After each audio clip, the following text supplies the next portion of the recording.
A word to the wise. We are an explicit podcast tackling content with adult themes, as well as entering spoiler territory if you aren't caught up with us. This week, that would be through chapter 25.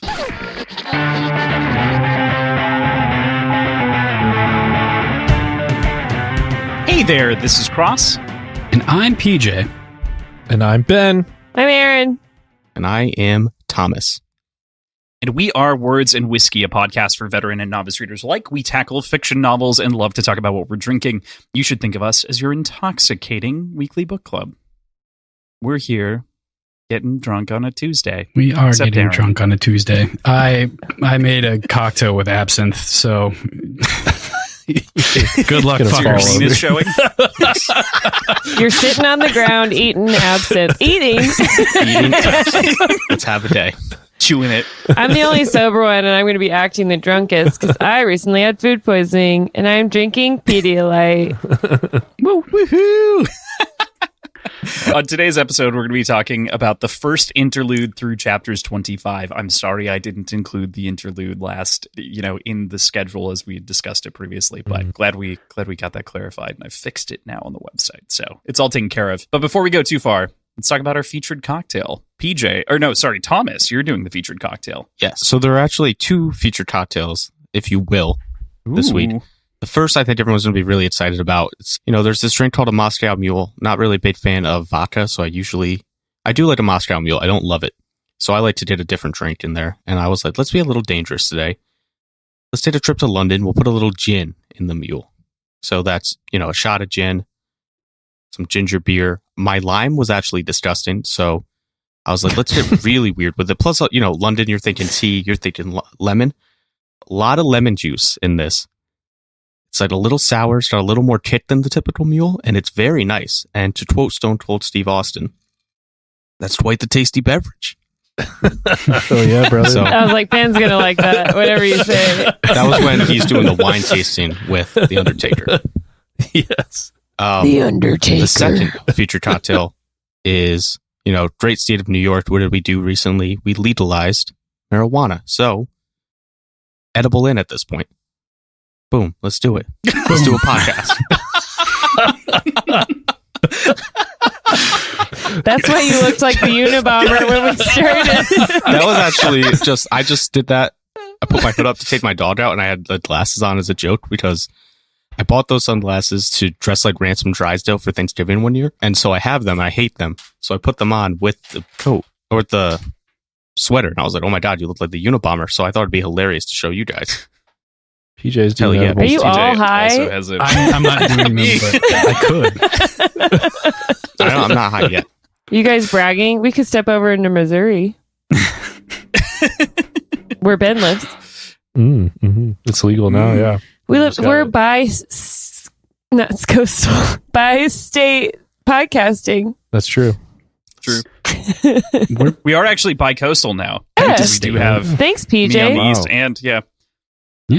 Look we at are us. fully interstate podcasting. Awesome. Well, Thomas, I'm so excited for you. I think this is the first time that someone has been high on our podcast. That's I'm not right. going to I lie. feel- I feel honored. I'm pretty sure it's not because we've I had agree. Zeph on the podcast before. You're right. Zeph did get high before and then also was drinking.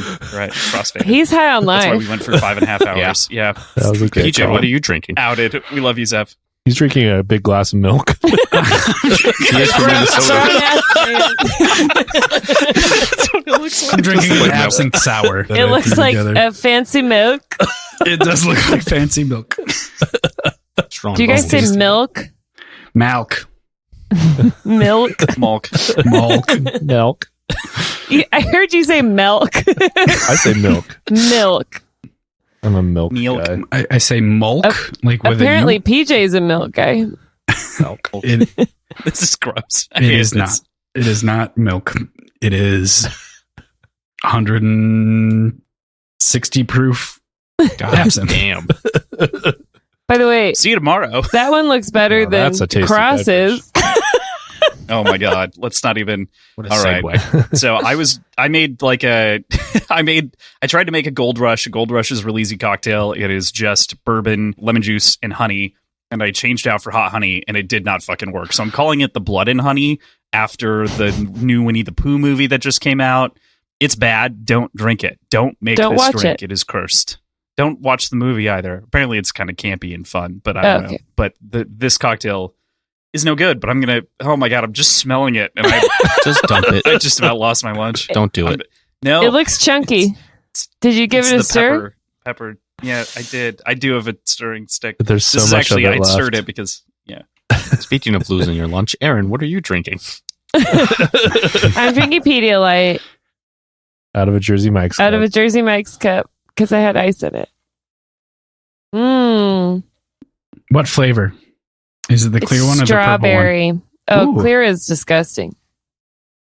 Okay. I'll drink any of the, and I drink Pedialyte a lot for hangovers, and I prefer sugar-free, any of the colors. The clear one is so gross. Do not buy the clear one. The sugar-free makes it less thick. Yeah, that's so like you said, it's viscous. Yeah. And then it's kind of salty too. It's just weird. It's salty. I don't know. It's used for rehydrating you and sick babies. It's in the baby aisle. speaking of sick babies, Ben, what are you having today? I am drinking a local brewery here, Torn Label. They're found in the East Crossroads in Kansas City. This beer is called Monk and Honey. It is a Belgian-inspired table beer that balances soft sweetness with light spice notes from the Belgian yeast, producing a unique tea and honey quality.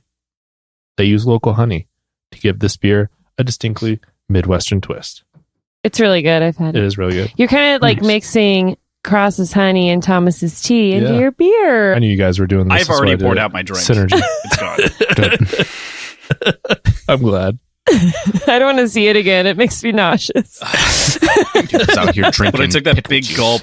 There was so much of it left. Yeah. I'd rather drink pickle juice. Freckle Yeah. juice is what I meant. Oh, freckle juice. Oh, Shout out God. Judy Bloom.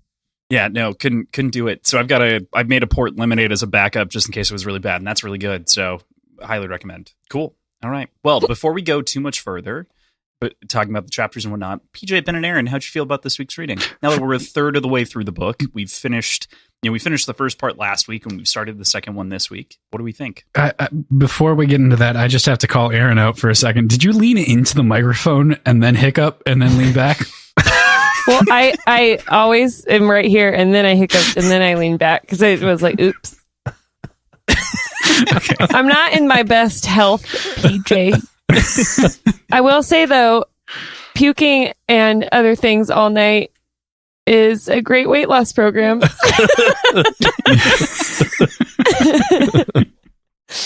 I don't think that's healthy. Hey. We do not endorse eating disorders here on pod. Words and whiskey. No, I always pray for death whenever I have to vomit. I would rather do anything other than vomit. It is not. I'd rather someone punch me in the face. But I didn't have a choice. Yeah, we'll get legal on that. To answer your question, Crossland, for whoever rudely interrupted us and pulled us off track.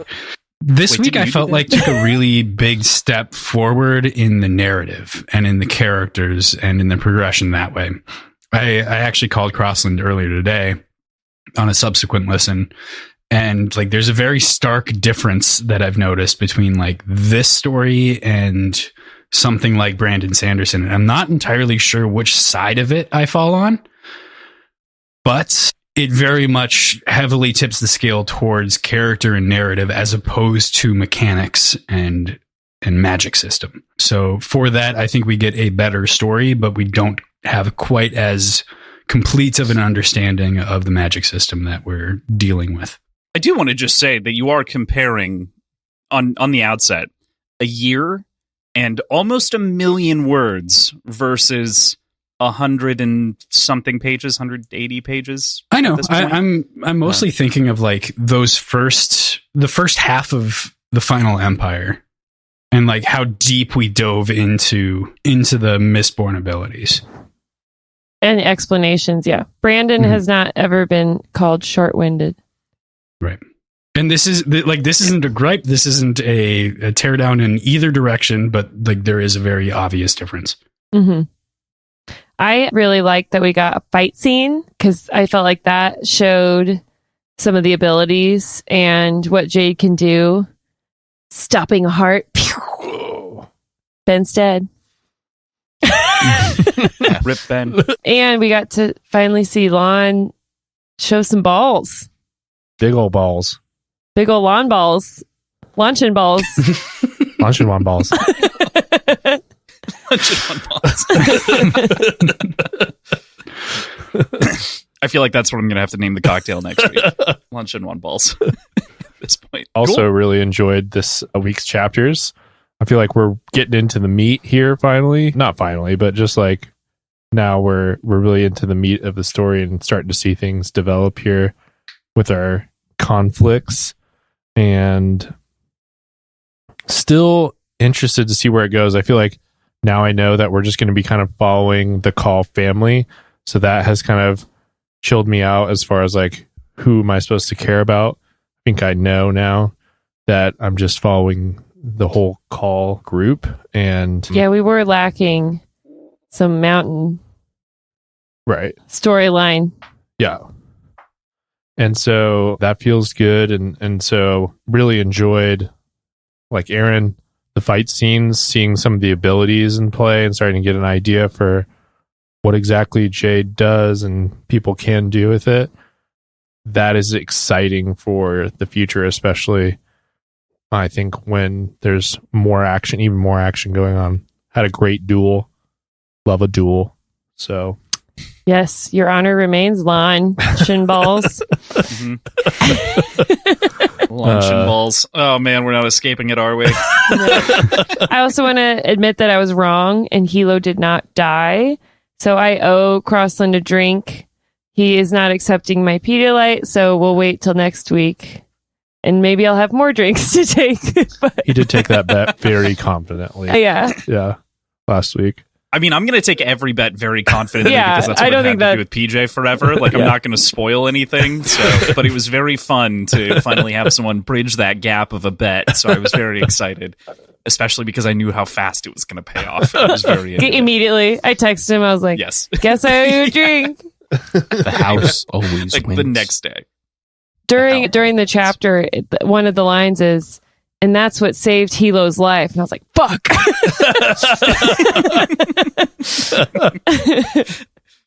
Like up until this point, I believe. I was like, the man is maybe. dead. No. It's okay. I'm All right. semi glad he's alive, I guess. We'll see. Aren't we all? I think we should be. Maybe. Who knows? I guess we'll see. So you say the Call family, but also there's Barrow. So I just want to, tuck in that little chestnut. He's just going to be a thorn in our side the whole time until he is. He's the underdog. What do you mean? Like, he's totally like, he's the scrappy guy. He's a the shithead. Hun, in He's a way. shithead. He slashed Sampa's tires. What a dick move.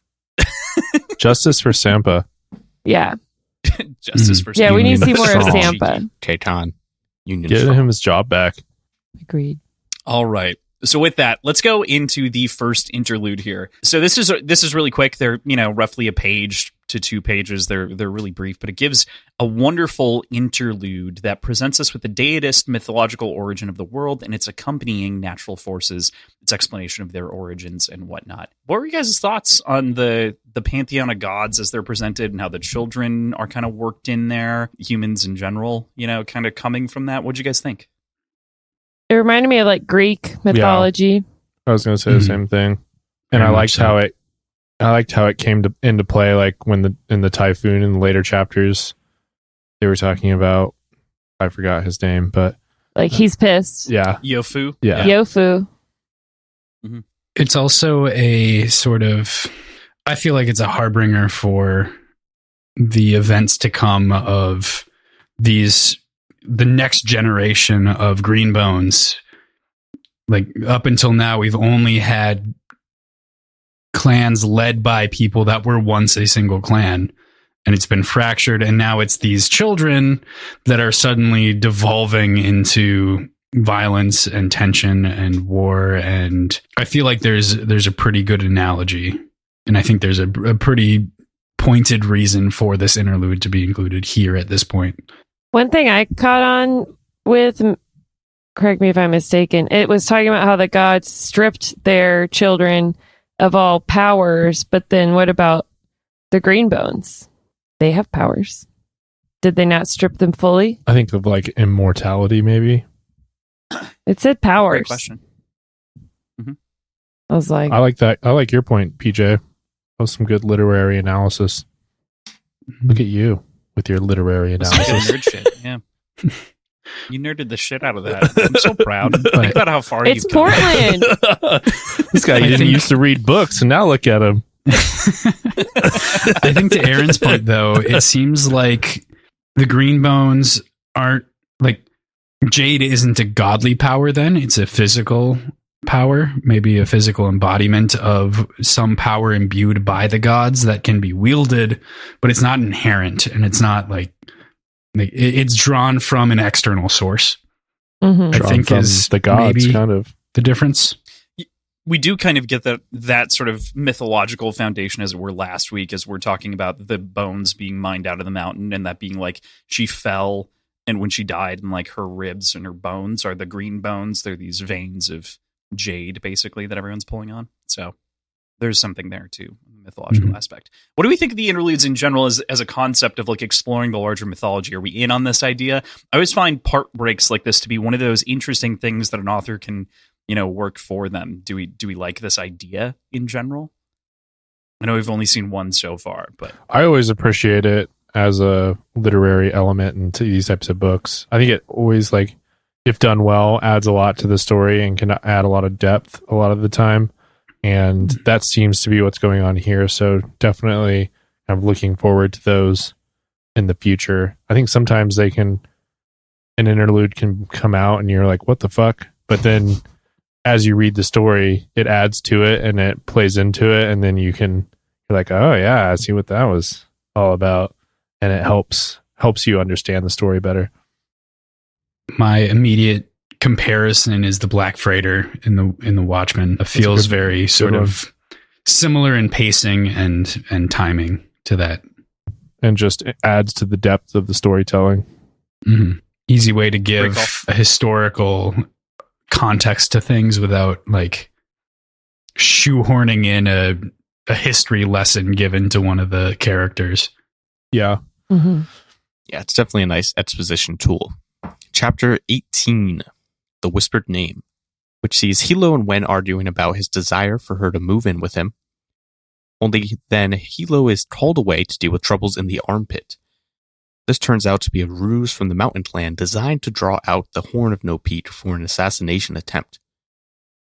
When the attempt fails, the surviving would-be assassins flee, and Hilo drives a wounded mate Tar to the hospital. And he is alive. Hilo is alive. Everyone's alive except for some of the Mountain Clan. So there's a lot going on in this chapter. Up top, we got a nice little discussion piece, and then our first real green bone on green bone fight, I believe. Green bone action.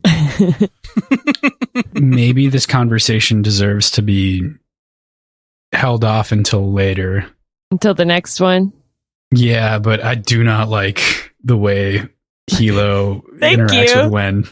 I don't like it one bit. It's so like yucky and abusive. Just because he's like bossing her around or what? Yeah, it's very one-sided, and she seems very reluctant to like give up the rest of her freedom and be under his thumb, basically. And ascribing feelings to her, like, I think you're bored at your job. You should do something else. Like, You should try interior design. yeah. I don't know. It just You like changing carpets.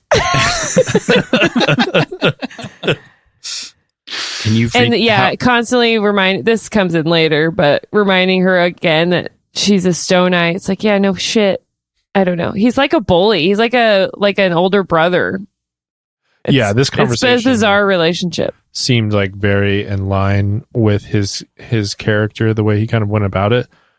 I do want to speak on that later in the later chapter with the conversation with Lon as well, because that did change my perception of him slightly, I feel like. But yes, it is kind of like she's an object. He's not asking her any questions or asking her what she wants to do. It's more like telling and oh, you like this, and so you should do this. Like, you like to decorate, so why not just be an interior decorator?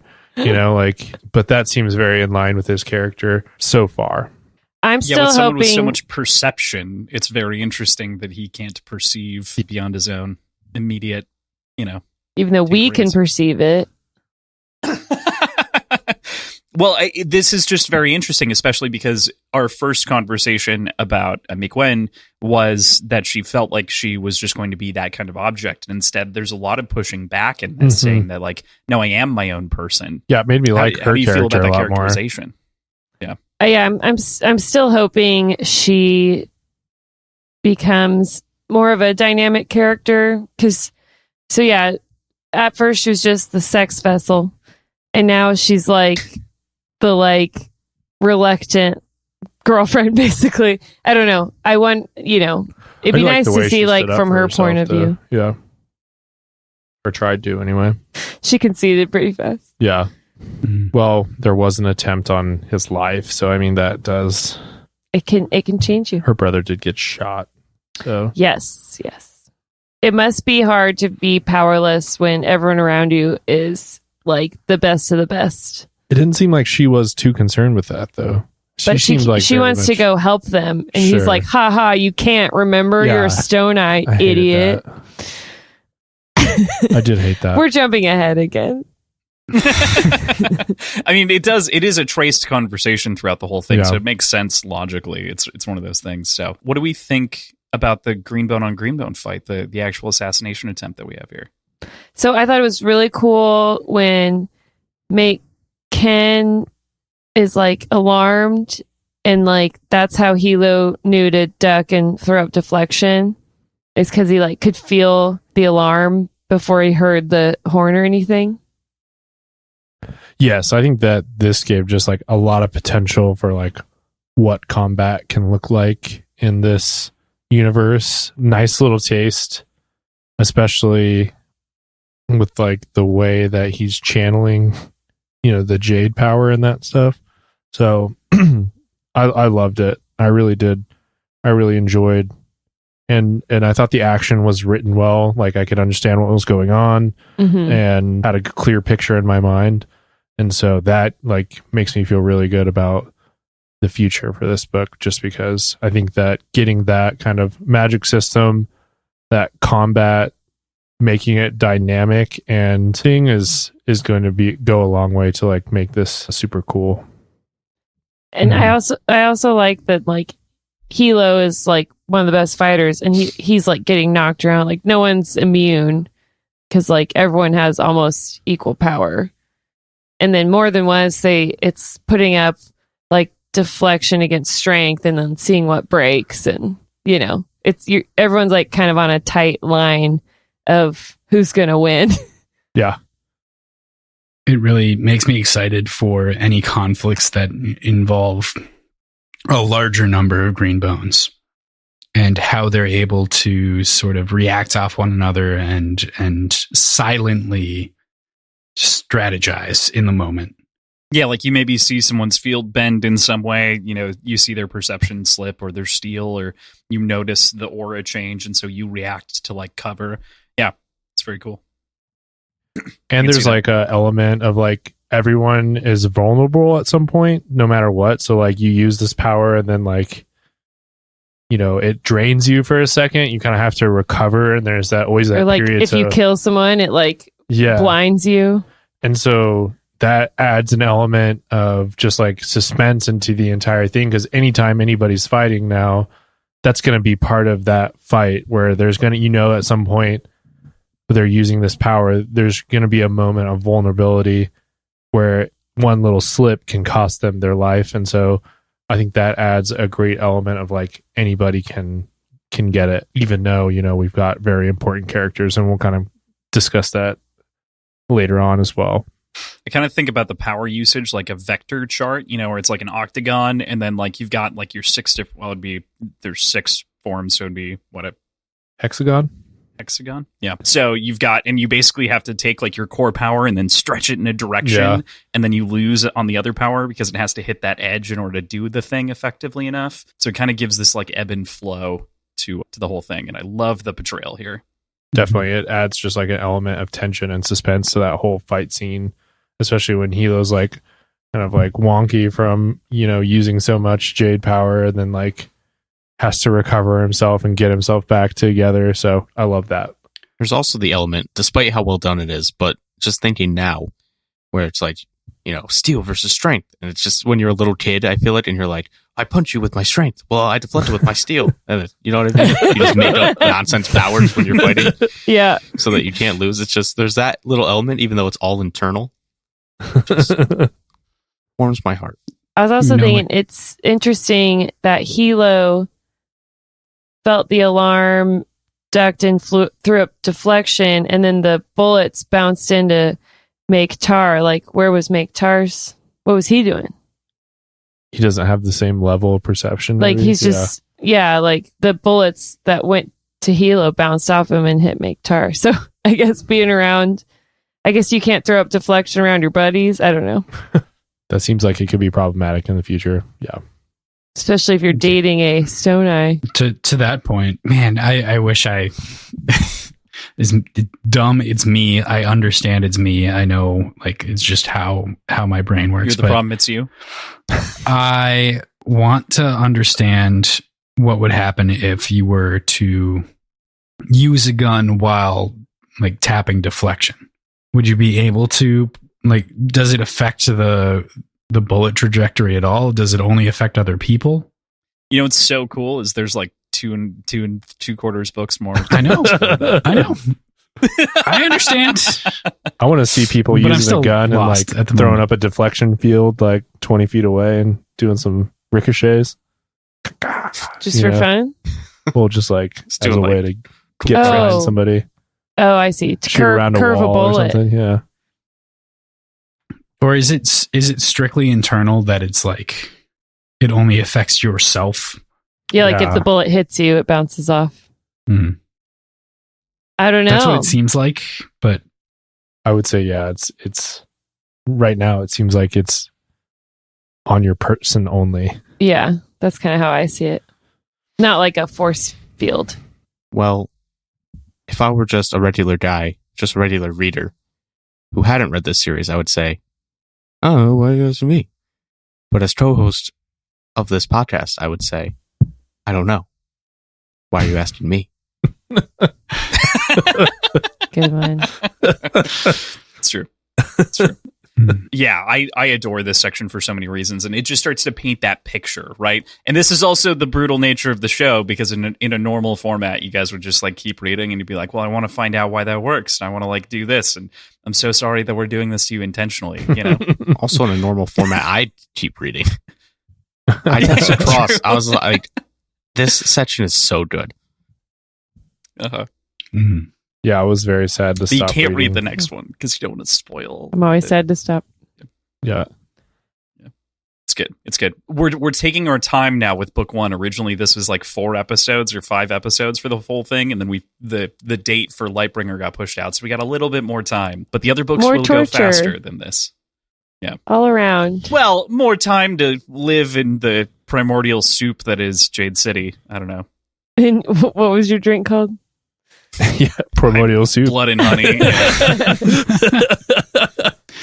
It should be called the primordial soup.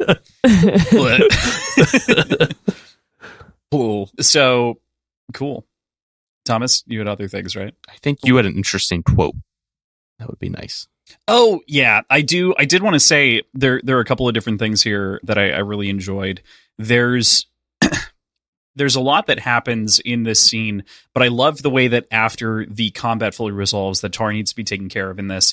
Hilo stands and like addresses the crowd, and there's just this I love the quote. Icy fury rose and spread like white mist across Hilo's vision. It steadied his body and his voice as he pointed into the throng of frightened bystanders as they pressed like packed fish into doorways and behind cars. And there's just this nice, I don't know, scene setting of like everyone peeking in on the gang violence, but like watching a car crash, right? It's that sort of, it's that bystander effect. And he claims that moment and says, you know, this is us, make sure that everyone knows that like we are no longer, give me those two people's heads on pikes now, and just sort of addresses it in such a powerful way that it makes Hilo this very commanding presence that I really adore. I thought it was interesting too. He pointed to 3 specific people because, in an emergency, you're supposed to like pick certain people to do things because everyone's like panicked. So he followed those rules. Like, you call 911. You, I don't know, get the defibrillator. That's truly, yeah. I mean, that's actually such a great observation that I hadn't even considered. It's 100%, EMTA shit. Because he knows, like, everyone's like, Yeah. shock. Right when they're tasked with it, they're like, "Oh yeah, okay, I got to do that right now. Yeah. Otherwise, Hilo will kill me." It's another piece of evidence on some of the things we got last week of how he has this like brutish exterior, but underneath, while he's committing all these violence, there's a lot of calculation going on underneath. Yeah, agreed. Great point. Yeah.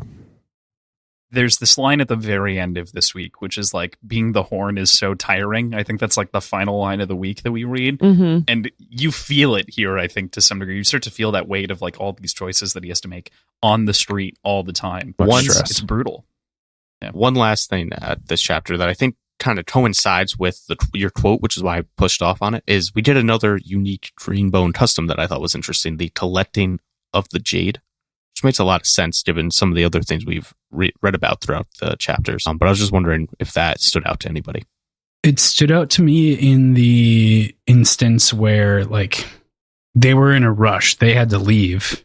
But he still, even though he's, like, rich with jade, because it's tradition, it's because it's expected, and obviously, like, it's wealth, its importance, like, its status. And to keep it out of the thieves' hands. That too, like there's a lot of reasons to it, but it still comes above the urgency of bringing somebody that's injured to the hospital. And he has to like cut his eyebrow rings out and stuff. Yeah, that was wild. Like it wasn't an easy retrieval. No. It took a sentence, but it was still like, you could imagine it probably took a couple minutes, 20, 30 seconds, a couple minutes, whatever it was. Yeah. Yeah. I want to talk about this more once we're in Lon's chapter, because I have totally. I have some thoughts about that jade. Mm-hmm. Cool. Poison jade. With that, we go to chapter 19, the Council of War. We move to Shay having come back from the mine and continuing to work for Lon in uncovering the truth behind the missing jade. She finds herself being followed by Khan on her way home, both of them returning from their respective night shifts. After calling the house, she returns to her familial home and finds Lon and Hilo embroiled in a council of war, planning the next move against the mountain. What do we think about Khan? Khan's a spy. We gotta like fully on board with Aaron now. He's a spy. Thank you. There is no fucking way that he's just your neighbor. Yeah. What did I say? He's either working for Hilo or he's taking bets. He's working for Doru. Here's what I'm looking for. Doru. I'm taking bets. I'm taking bets. I need bets by name. Okay. We can work it out beforehand. You can discuss, but you want Doru? Come to your conclusions. I take Doru because there's going to be a time where Doru knows that she's caught on to his schemes with the jade being missing. I think that's a pretty good call. I claim Doru. Or is it her grandpa who inexplicably knows where she's living? Doru knew where she was living. Was that Doru? Yeah. I thought it was her. I thought it was. No, she was like shuddered to know that Doru knows where she lives. Okay. Then yeah, absolutely. You can't have Doru. I took him. Do you want Hilo? No, you guys can all PJ? bet the same thing. It's just like. Do you want Hilo? No. I don't Originally, think it's I thought it was Hilo, but now I think it's Doru. Does anybody want to take you guys can also Clan? all pick the same thing. I think it's the no mountain, problem with that. but I also think Doru's working for the mountain. So Yeah. like I think it's the mountain, especially that sort of sinister sounding comment that he made about like, I'm just a night watchman, but hopefully soon, as this war is starting to rage more and more, he's hoping for a more interesting role. Like, I thought the Night Watchman thing was an interesting like little Easter egg situation. Like if he's watching her, like, or if he's like supposed to be security for her. Yeah, I was thinking at first security because of Hilo. Yeah. But now I think it's Doru. I'll jump on board with your Doru. So no So one's we're all getting going Hilo? Doru. Yeah. Hilo. I'm mixing up. Hilo. I think it's Mountain. I think he probably has interaction with Doru, but to be different, I am staking my claim as he is working primarily for the Mountain clan. All right. So I just cross. What do you guys up think? on that to even it out? Yeah. Oh, crazy. I think he's a night watchman. I don't know what you mean. Yeah, he actually works as a elevator operator and just nights. That's all he's doing. Yes. Did Another he good say callback. specifically what his job was? Was it security or night watch or like what was his job that he listed? I thought it was security. I've got it right here. Give me 2 seconds. I do know. I'm just not saying. Being obtruse, I believe the word is. Obtuse is the word. Obtuse. We love you. Hi again. Not really. Just a work evenings. Getting there. You could just tell us since we're all looking for it. I'm a security guard. It's nothing very dangerous. Rather boring, to be honest. I'm hoping I'll get a new job soon. Something more interesting. Yep. That's it. I don't think he's lying, but I don't think security guard is necessarily his job title. And her mentioning like, I wish I had perception to see like what he's inferring. It's like, they know he can follow her around because she's not wearing her jade. I'm switching my bet to Hilo. Switch it, Cross. All right. On the got it just in under the wire. The switch shall be made. Made it under the wire. So I do want to mention, of course, we've been talking a little bit about Shay and Doru, but Shay and Doru, of course, we understand, but the details in the background there. But this also elaborates further that this isn't a family that is really open or honest with each other because of the way that, like, Doru doesn't know that she knows. And as such, I think very few, anyone else isn't aware. I think Lon isn't aware as far as we're aware. Neither is Hilo. Although Hilo gets some scummy vibes off of him to begin with for completely different reasons. So this like sort of, the family isn't even opaque. They just don't talk to each other about these kind of things. You're talking about him being a pedophile? Yes, right. Yep. Yeah, that was concerning. Well, like when they're like, oh no, is it Doru? Lon's all like, but he's granddad's trusted friend. They have tea together. He's like, he would never. And I'm like, why don't you tell him now? Yeah. Like, now would be a good time to be like, well, yeah, exactly. he took nude photos of my child friend. How about that? So Especially maybe start there. Yeah. start at the beginning. Let me ask a question for the squad here. Last week we learn about Doru's sick habits, right? And then we have Lon saying he shudders to think of the places that Doru suggested him when he was at the pleasure house, right? So it's like, my dude, can we put 2 and 2 together when you see the secretary? What are we doing, Lon? Oh, they also mentioned he's ballless. Do you think he's like a monk, like castrated? A eunuch? Eunuch, thank you. Interesting. Hilo calls him a perv at one point, too. Mm-hmm. Maybe they know a little bit. Well, maybe it seems like they have all these, like Thomas said, I think they have a lot of puzzle pieces, but they're not quite putting the puzzle all together at this point. Mm-hmm. And then I think this comes together a little bit in chapter 21 as we talk about the triumvirate more, but yeah. Anyway. And Shay's got the final puzzle piece and she refuses to be like, hey, I found the final corner here and tell everybody that what they're looking for. So no, instead she took that piece to America and fucked off to go to school. I feel like, to be fair to Shay, she told the most powerful and the man she respected most, and he did nothing. True. So I understand her not feeling like she would feel powerless at that point. Yeah.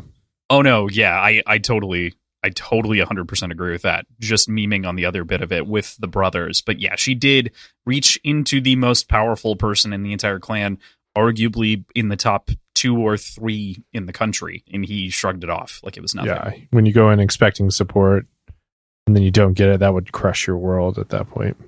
Mm-hmm. So yeah, Grandpa is racist and a Enabler of pedophiles. child pornography.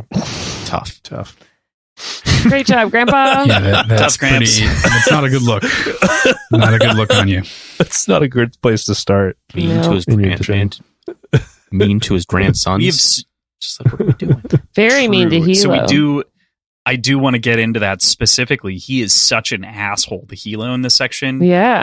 What'd you make of that reaction compared to like even how he talks to Lon or Shay? Yeah. It gives you insight into why Hilo kind of acts the way he does.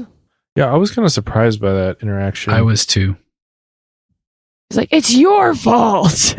Yeah, I was like, where's this coming from, Grandpa? Are you just like, your mind not there? Or I figured he would be into that type of thing. Yeah, I'm surprised by it because, like, if Lon isn't what he wants out of a leader and Hilo isn't what he wants out of a horn, like, what? Who does he wants Shay. He wants Shay. I think he wants himself. Is really what it is. Or he wants himself. But who would satisfy him as the successor of the clan? Is it like, does it have to be somebody entirely well-rounded? Like, is it possible to satisfy him in that way? I don't think so at this point, just because he's chasing after a dead person. Yeah. Right. He's chasing after Dew, which is, so tough. Who probably wasn't even the person that Grandpa thought he was. I bet he was a dick to his own son, too. Yeah. Yeah, probably. That's fine. I mean, we did get a brief flash of that last week, so there is some precedence, but not fully. We don't have a fully painted picture of Lon's memory of Kaldu. Because he's the one who has the most intense memory because he was so much older than the other two of whom we've mentioned are basically Irish twins. So, yeah. I also really, to back up just a little bit in the chapter, I really appreciate, and this gets reiterated later, I think in the last chapter of the week too, but Lon being really serious about maintaining Shay's boundary of like working for the clan, I think is really excellent. I'd like a stand-up trait that I think I really love out of Lon is this idea of like, you don't want to do this. You genuinely don't have to. You're doing me a favor. You don't need to get roped back into all of this. I just need you for what you're particularly good at and nothing else. I'm asking you a favor. And I just really enjoy that from Lon in this section and later. And Shay seemed to really get into it. And I don't know, maybe she'll realize she actually does want to be I involved. love how it made her feel. Like she was like, why do I want to be in this room so much? But like, I told them I don't want to be here, but here I am like getting ushered out, but I want to be in there. It's like, what is going on? I love that like Which way conflict for her. Yeah. And we kind of got into that last week where it's like, she kind of wants her cake and she wants to eat it too. And even more so this week where she's like, told them I don't want to be involved, but now she does. So that's great. I have a sneaky conspiracy corner to crawl into because it's been conveniently left out a little bit of like her feelings after spending time in the vault. And she has been spending an extraordinary amount of time in the vault. She's been spending late nights doing calculations, and it was mentioned when she was walking in that getting trapped in there was a surefire like conviction to like descending into madness.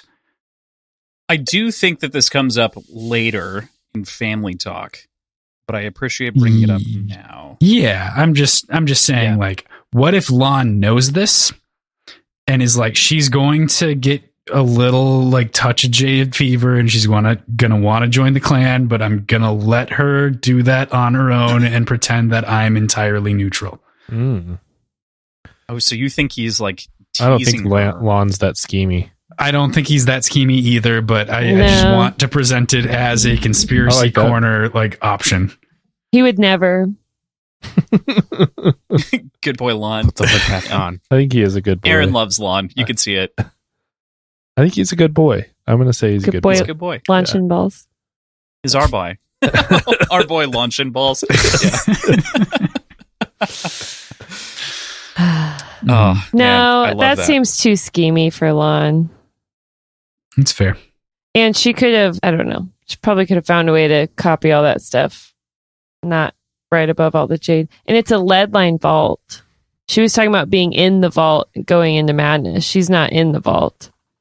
It's She's true. just kind of checking She's near records. it. Yeah. But she was in the Above mine it. as well, which also had that warning associated with it. I think it's Sure. a She good did experience thing to some think jade about. overload Yeah. in proximity. Yeah. Right. I think And she that also seems the- to be thinking about it more and kind of craving it a little bit. So I could see that. Did she ever say why she took it off in the first place? Can you not like go to Espinia wearing all your jade? I don't know. It doesn't work over there. I'm kidding. That's not true. I think it was kind of a symbolic Clearly, that's thing. why they want it. Yeah. I think it was like a symbolic decision that she's kind of like giving it up, Mhm. stepping away from the family for a different life. Did you have something, Thomas? Yeah, it teases, I think, back to the question I asked you guys the first week. What do we think that jade fever is? Is it physical, and so maybe she got that contact high that PJ was alluding to, or is it just that you think Lon is scheming just by having jade on the mind, she's going to want to dive back in? I think I'm going to kind of reiterate my answer last time you posed this was it's a combination of physical and mental dependencies, and it's a physical addiction, but that's not mental, you know, like there is a mental aspect to it. I would agree with that. Like heroin. Yeah. Just like heroin. You're But- run-of-the-mill heroin. It affects you by proximity, not by like usage. Like if you got addicted to radiation poisoning, Or plastics, like all of Interesting. us. I love that comparison. Oh yeah, plastics. True. Love it. Chapter 20, Clean Blades at the Factory. No Peach surrounds a mountain training facility where the failed assassins fled after attempt on Hilo's life. After Lon and Hilo send in a messenger, Light agrees to their demands, and Dom and Chan step out to face their fate. With a twist. Dom, second fist of the mountain clan, offers Lon a clean blade, a sacred greenbone right to a duel to the death. Lon accepts and ultimately prevails, proving his mettle. I'm just going to jump in because I'm very excited. When this shook out, I was like so excited to get this chapter because there's so much going on here. And like, not just the obvious stuff. It's like so cool.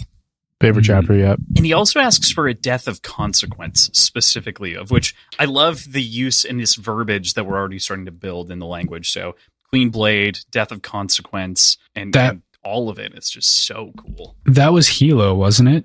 Because death of consequence allows someone to like appoint a champion. So Hilo Hilo was saying, Yeah, suggested- Hilo was yeah. like, "What? Let's do a death of consequence." And Lon was Yeah. like, "No, baby, bro, I got to do this." Yeah. And I feel bad for the other mountain guy. They're like, "Fuck that guy. He's a baby. Just slit his It's throat. also- But I deserve a clean blade." It's also like, why did that guy get invited? They're just roasting him the whole time. Yeah. It's true. well, he was part of the party that tried to assassinate Yeah, Hilo. no, and that's what I mean, like- that was the terms. Why chosen to that? Why was he chosen for that task? They're like, It's interesting too, where it's like Mata is like, "Yes, I made a mistake, so kill these two," and they just have to like Right. go be killed. You know?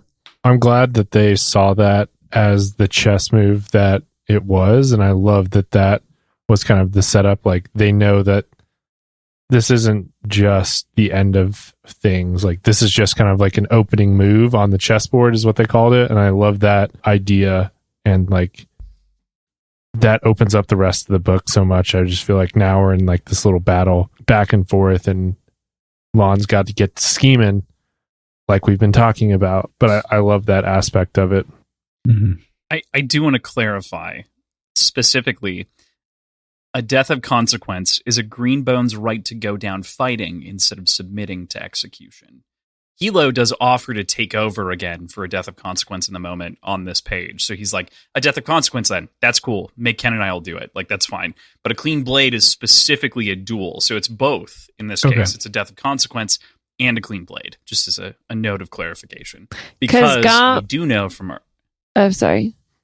No, you're going to say what I'm about to say. So. Yeah, the sleeveless guy. What's his name?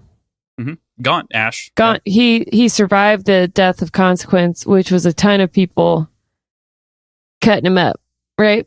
And that's why he has all those scars.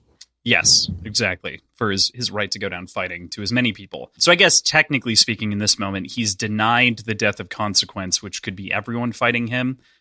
He's still given the death of consequence because he has the right to fight in this last moment. But specifically, Lon turns down the full thing and says, we'll do clean blades instead. Like, I need to show my power in this moment. I disagree with that assessment of events. I think the clean blade is a separate thing than a death of consequence. It is a separate thing, but it's just... But I don't think they're paired together at all. I think Hilo offers it as an alternative, as other people have said. Because it's not mentioned until Hilo brings it up in this chapter. It's mentioned earlier with Gaunt. Yeah, that's fair. Hilo does kind of use it as an out of sorts. Yeah, he's saying... but he does ask for a clean blade. It's kind of like clean blade is a subset, a more specific version of a death of consequence. Gaunt, I think death of consequence, Gaunt offers that to non-green bones. The clean blade is specifically a green bone on green bone thing, was how I interpreted it. Oh, I like that. Death of consequence is still a green bone thing specifically based on the definition earlier. But it is meant to be you're allowed to go down fighting just in general, not a duel, not calling for a duel. Search on my Kindle, that was the definition from page 102 and 103. I love this chapter for so many reasons. It finally gets to the heart of like a lot of these different components of greenbone culture in a way that we hadn't seen before. There's this other component that goes throughout the entire chapter, I think, beyond just the shark jets of it all, kind of, as we approach this, but like more serious, more violent. There's this like concept of greenness and of being greener than someone else. I wanted to pick your brains on that and what you thought when that was brought up, not only in this chapter, but kind of throughout the week. Mm-hmm. It feels counter to what I know green to be. Oh, like in our world? What do you mean? In our world, green is like novice and like rookie. So it's immediately when they describe it, I think of it opposite of what they're actually talking about. I hadn't thought of it that way yet. No, I thought of it as how she means it, which is who's like the hardest. Right. Yeah. The most adept. But that terminology, though, greener than more Jade, more. There's just so much that gets like wrapped into this duel in general and the concept that Aisho starts to be made a little bit more clear. These sort of rules that float above that we start to get an understanding from a cultural perspective of as well.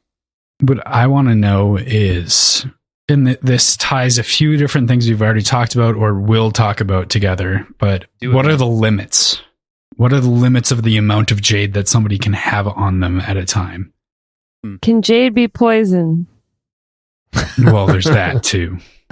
Can it be intentionally poisoned? Can you have bad Jade? Yeah. If you take Jade, are you required to wear it as a green bone? Or can you just have a collection of unworn Jade? Feels like honor demands that you wear it, and you have to, like, that's kind of speaking to what Cross was saying about the concept of greenness. Like, that proves your greenness, that you can carry a sick amount of Jade. How do you get Jade? So you get Jade when you graduate from the Institute. Then is the only other way to get Jade by killing people? I would assume they can like buy it, right? Can you not just buy Jade? Potentially. We're not necessarily given that answer, although we know that it's not easy to acquire. Like, it's not an open market by any means. It's your family has Jade. Yeah. There seem to be other means of acquiring Jade outside of currency, including dueling in our capacity that we understand. And not every duel necessarily needs to be a clean blade. You know, this is the first time that we've been presented with it. Yeah, like honor duels, you know. Well, even the chapter before where they go off, like they describe the Hilo fight. Hilo talks about how he has all this Jade it was won by the Makes. Like this is entitled to the Makes because they killed these people in that fight, even though it wasn't a duel and they didn't collect it themselves, but they're entitled to it. Mm-hmm. So it's any sort of killing of anybody that has Jade seems to be the way that it's passed on. But there's got to be a way to get Jade without killing another Greenbone, right? I mean, you can just buy it from that blind dude, or not blind dude, the three-fingered dude that's no longer alive. Three-finger G. Three-finger G? Yeah. Like, you could... Can Greenbones buy it from the black market? I'm sure they could. I don't know. Is there a Greenbone, like Tiffany's on the corner? Like later, they do talk about getting it reset, and I think that's kind of a component, right? It's like someone... We don't want the bloody eyebrow one things. In the same setting. You want that one right in your lip. You want it right there, like right fish hook style. Does having a green bone protect you against hepatitis? Only A, not B or C. Guess we'll find out. But like A, you're good. B and C, you're messed up. You're screwed. But this chapter, no STD protection. Back to the chapter, I thought this chapter made me like Lon a lot more. Oh, Lon was freaking awesome. Because he could see what was going on behind the curtain. He's like, okay, they're measuring me. He's like, obviously Hilo has shown his toughness. He had such a good read on the entire situation. Yeah, and then he goes on and, it was like, I think Harry Potter with the two wands fighting, and then Lon's held out and it left the other guy drained, and then sliced his guts open. Pretty sick.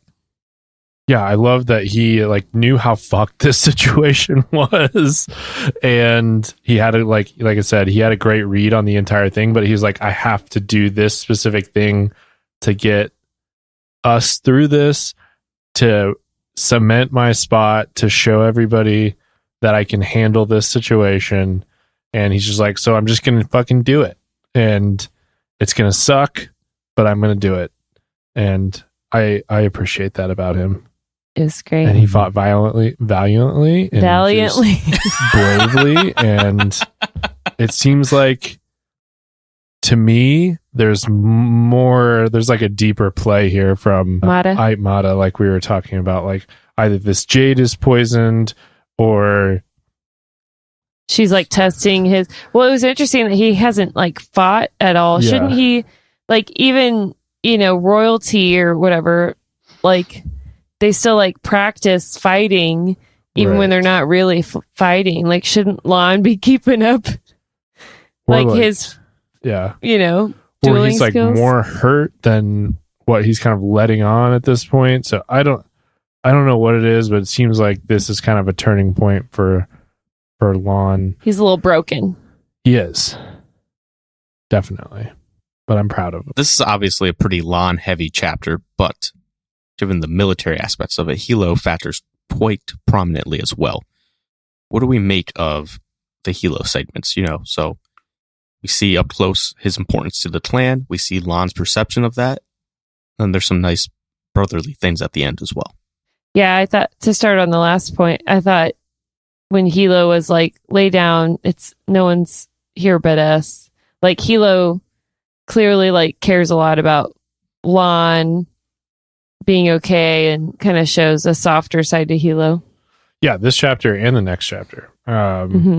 Those they went a long way for me with Hilo. Actually, I did enjoy his fondness for Lon and his respect for the hierarchy. It's not like he's trying to steal Lon's position as pillar or anything like that. He's very loyal to the family and to their clan. And that's reflected in his men, obviously, but I feel like Lon knew that and decided that he needed to earn some of his own respect, and I like that he just took that into his own hands. Yeah, beyond that, he's also kind of been floating. He hasn't quite found his place in the clan. He's been appointed to this position, and honestly, he seems uncomfortable becoming a wartime pillar, but it seems like it's kind of the place that he needs to be. He has been frankly skirting by as a peacetime pillar.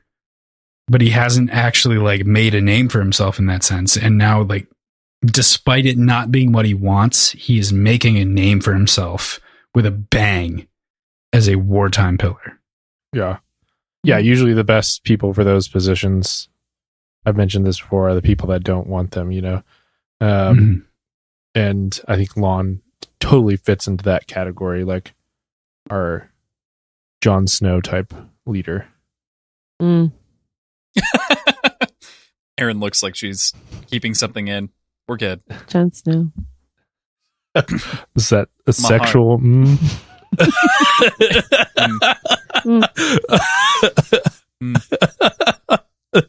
Seemed like a reminisce. I will say I'm worried about Lon because he was already losing sleep when we first met him, and now he's got some, maybe a little too much jade, maybe it's poison. I know. I think Hilo's gonna need to step up even more and keep a watch on his brother. And yeah, and I was talking about this before the episode started, but I don't like to. I know we're not comparing things to Red Rising, but I have full on Red Rising brain at this point because I was just expecting Lon to die here. I was like, oh, this is a Hilo fake out death into a Lon death, and I was like, I'm so ready for this. I was like, so scared for him this entire chapter. So I was like, just completely relieved when he survived. I knew he was going to win. You did? Yeah. I was like, oh no, I believed. Here we go. Mm-hmm. But thank you, Pierce Brown, for breaking my breaking your spirit. brain. My spirit. Yeah. Pierce broke me, and then Joe Abercrombie broke my fucking back. So I'm with you on that. Yeah. A broken man. Thomas, do you have anything else that you want to bring up in this chapter? Well, obviously the listeners do not see our notes. This week I took the precaution of redacting some of the document even before it was limitless. So, Cross, is my redacted segment too much for our stalwart group? No, not this one. I thought this was good. Okay. So, I thought all of them were fine. I think you're fine. Okay. There is that realization from Lon that he has to become a wartime pillar. And as he reaches that conclusion, he also has another sort of calculus going on where earlier in the chapter I try to touch on, he sees Hilo's position, and then later on he's hesitant to let Hilo build on that here. Seems to be, like he doesn't want to raise Hilo's wartime position even further at his own expense, maybe? What are we supposed to make of that? I just feel like he knows that Hilo being fully in charge like that means utter destruction. Like he's like kind of the dam that's holding back the river that is Hilo, the river of destruction. And so if Hilo was given carte blanche to just like, he loves it. You can he loves that aspect of it. And like, he likes warring with the Mountain Clan, and he has no issue like bringing the war to them. And I just feel like Lon knows at that point, not only does that mean probably destruction of their clan, but probably pretty good destruction of Mountain Clan and the weakening of Jade City, Janloon, and the whole country at that point. So I think the domino effect is like of that situation is what Lon feels like he's holding that. He's the only person that can hold that back. Even though he doesn't want to be that person, he's the man for the job. Bouncing off of that, I think there's a very clear reason why that sort of green bone adage was given to us in the previous section of like the screaming babies being just fiery, emotional fighters, and Hilo embodying that. Like there was the flashback to Hilo being a baby and him crying incessantly. Yeah, I don't think Hilo is the thinker of the group. I think Hilo needs to be the fighter, needs to be the muscle, and Lon needs to be the decision maker for a variety of reasons. Hilo's a little emotional. A little reactive, perhaps. A little reactive. Our boy, Hilo. I don't know if we can start that yet. I say that every time you bring handing in out our too many boy. our boys. you bring in our boy too early every single book. You're right, ultimately, most of the time. But it feels early. I don't Except know. for like our boy Zane, right? Like that was. Oh no, I'm still on that group. I'm still on that. Cool. Group chat. I've Still on that been train. Choo choo. withholding my our boys and dals and lads and lasses. I have some, I got a lot of fans. Our boy in here. Doru. Not Our him, boy no. Toru. Fuck Yeah. you. That one. Nah. Probably not. But I don't want to Our tip my boy hand. Call. You know what I mean? Our boy Call. Right. Which one? Our Only you fan like to call. know. Yep. All right. With that, let's get into chapter 21, Family Talk. Meanwhile, back at the Call estate, Shay is wrestling again with her clan identity while talking with her granda. Shay presents Lon and Hilo with the facts, and the loyalty of Doru or his underlings are called into question. The meeting ends with her agreeing to send copies of her findings to Woon and agreeing to come later to some family dinners. Woon Papi Danwa. Woon Papi Danwa. Thank you for Papi shouting Danwa. out. One of the best names. One It's of the such best a names good in name. fantasy ever. Papi Danwa. Papi I Danwa. say Shout it out. like that. Now when I'm reading Woon it, I Papi just say it Danwa. like 3 times. I'm like, Woon Papi Danwa. Woon Here's- Papi Danwa. Our guy. Papi. Papi Danwa. Papi. Yeah. Like he's Woon is our guy. Our boy Woon. our Pillarman Woon. Yeah.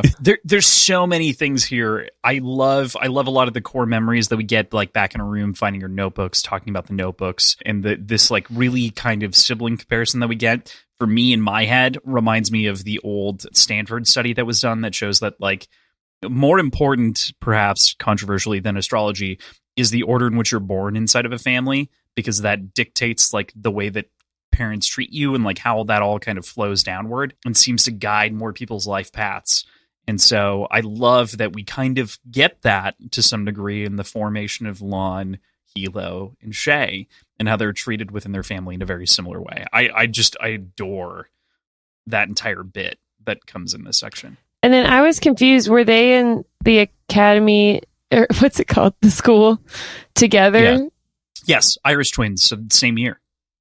Okay.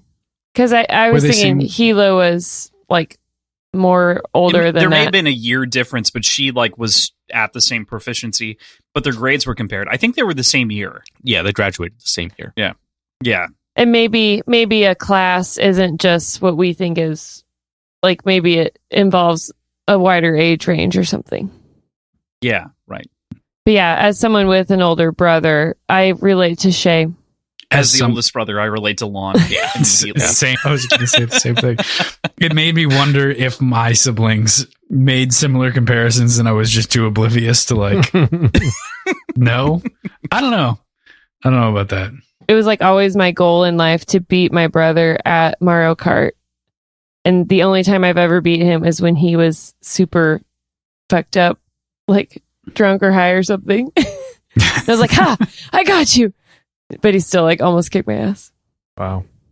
My brother resented me so much for how good I was at video games that he got really good at Mario Kart and set a world record on one of the courses and held it for 6 months.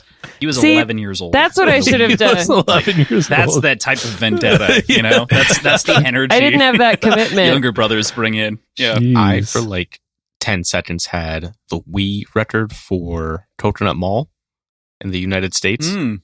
And then immediately, just boom, beaten. Tough. I'd have to ask Bing what the course was, but he got so obsessed. And this chapter just gives me that heavy sibling energy of like that competition. And also that dynamic of like the social sibling versus the nerdy sibling, the Yeah. sibling that has something to prove versus the one of whom doesn't feel that sort of calcitrant bind to the previous generation, you know? I don't know. I didn't know how to like feel in the moment where like he gives it back to her and she's like, he didn't even rip it up or like Yeah, was take kinda it from sad. me. Like Yeah. it's that's not who he just, it's just like pity almost. Yeah. Like it's almost worse that way. way worse, I would say. Of like, I don't even give a shit, but like, I think it's funny that you do. Yeah, it's so cute. Good for you. Here's it back. Yeah. Mm-hmm. It's formative, though. I know. Like, sure. I know that that's how my siblings like act. My younger two, right? And I'm totally in the lawn headspace. So like I understand from a distance what that looks like. But we love you, Piper. I've said Bingham's name many times on the show. I don't shout out my sister enough on the show. I'm so sorry. You're the most successful of the three of us. We love you dearly. Good work, middle kid. Piper clears. Piper clears. But yeah, I love also the way that this interplays into that relationship, right? And it plays into this thing that gets brought up over the chapter of this idea of the three of them being the expected triumvirate for the clan. This was supposed to be the way that the clan was going to go. Lon was going to be the pillar, Hilo the horn, and Shay the weatherman. And there are these expectations that have been placed on them forever, and they've all fit those guidelines as they've been raised and as they've been guided. But I want to ask, and this was my planned bet. I'm so glad we went with Khan as well. But my planned bet is, do you think the triumvirate as described comes together in this book? In the series, maybe even. Do you think we get the trio? In the series, I think so. Yes. In this book, no. Did you look at the last page? No. Did you? Did you? No. Not this time. I think Shay's going to try and hold out as long as she can. It might be might be a last page thing, though. You're right. I think you're right. I think we end this book without a weatherman. Does Woon And I Papi think- Danwa eat it? Woon Papi Danwa. I mean, Doru is the weatherman, but Woon seems to be maybe next up. He's got some energy. He's definitely the weatherman in waiting. It seems like. What's his name? Hami Tumashima? That was pretty close. He's also Tumashunwan. Yeah, he's also in the weatherman's office and noted a couple of times too. What's his full name? So I'll remember it in a second.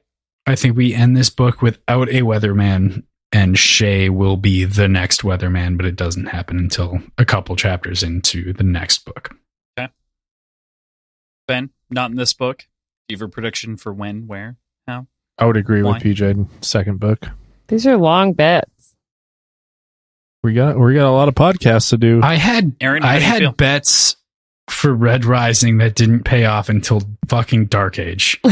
Dude, you have some that haven't paid off. I have we some that haven't paid that off. you made that are not done. You don't because know the about. book series isn't. I don't even fucking Wow. know if you're right or not. So That's there's awesome. there's some of them where I'm like, maybe. For mine, I'm going to say yes in this book just to be my own person.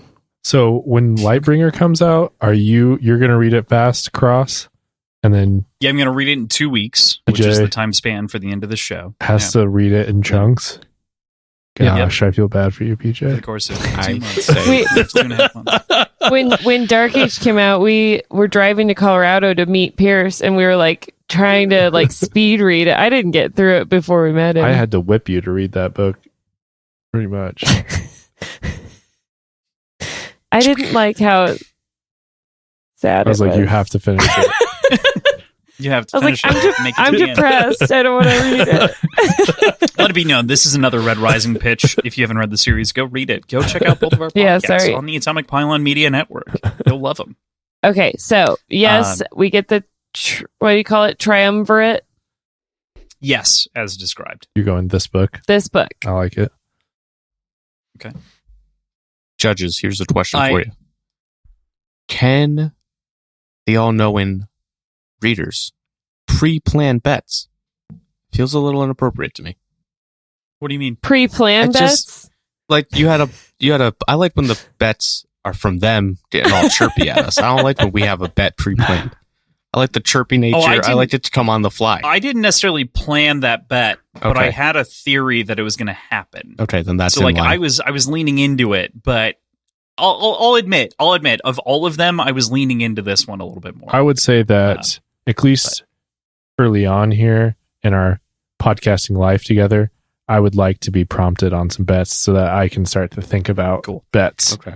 and then I'd bring like a them minimum to you of guys. one an episode. yeah. That's kind of my thought. Like one an episode at the very least. We got 2 this time. I'll Make start up for the first now. I'm episode going to be where we read reading 0. more with the idea of what could be a bet. Of what could be a bet, because I love gambling.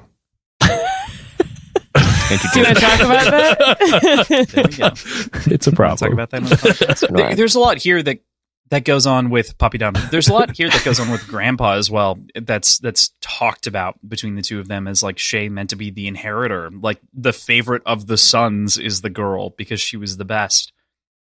And in some ways, you definitely get that from his perspective. I wanted to know what your thoughts were on that grandpa, that father figure relationship between Shay and Coulson. I thought we saw Coulson being a lot more vulnerable and basically being like, I don't want to live in this world where these idiots are running everything. That was a little sad. But I think he would only let his guard down like that around Shay because they have like a special relationship. It does feel a little bit one-sided. Like he seems to adore Shay more than Shay likes him back. She's clearly like lost something for him that she had previously. There's also a decent amount of just general sexism that comes with the territory of being a super old person. That does come up a couple of times here. Mm-hmm. No It doubt does. that like you're my favorite of the sons. It's like, well, I'm a daughter. I don't need to be a fucking son, you asshole. You tell him, Cross. And the way he says it, he should sorry. he should be honored. She should be honored to hear that type of thing, you know? Yeah. Mhm. Right. And she's like, well, you let your pervy friend stick around, so I don't trust you anymore. But she doesn't say that.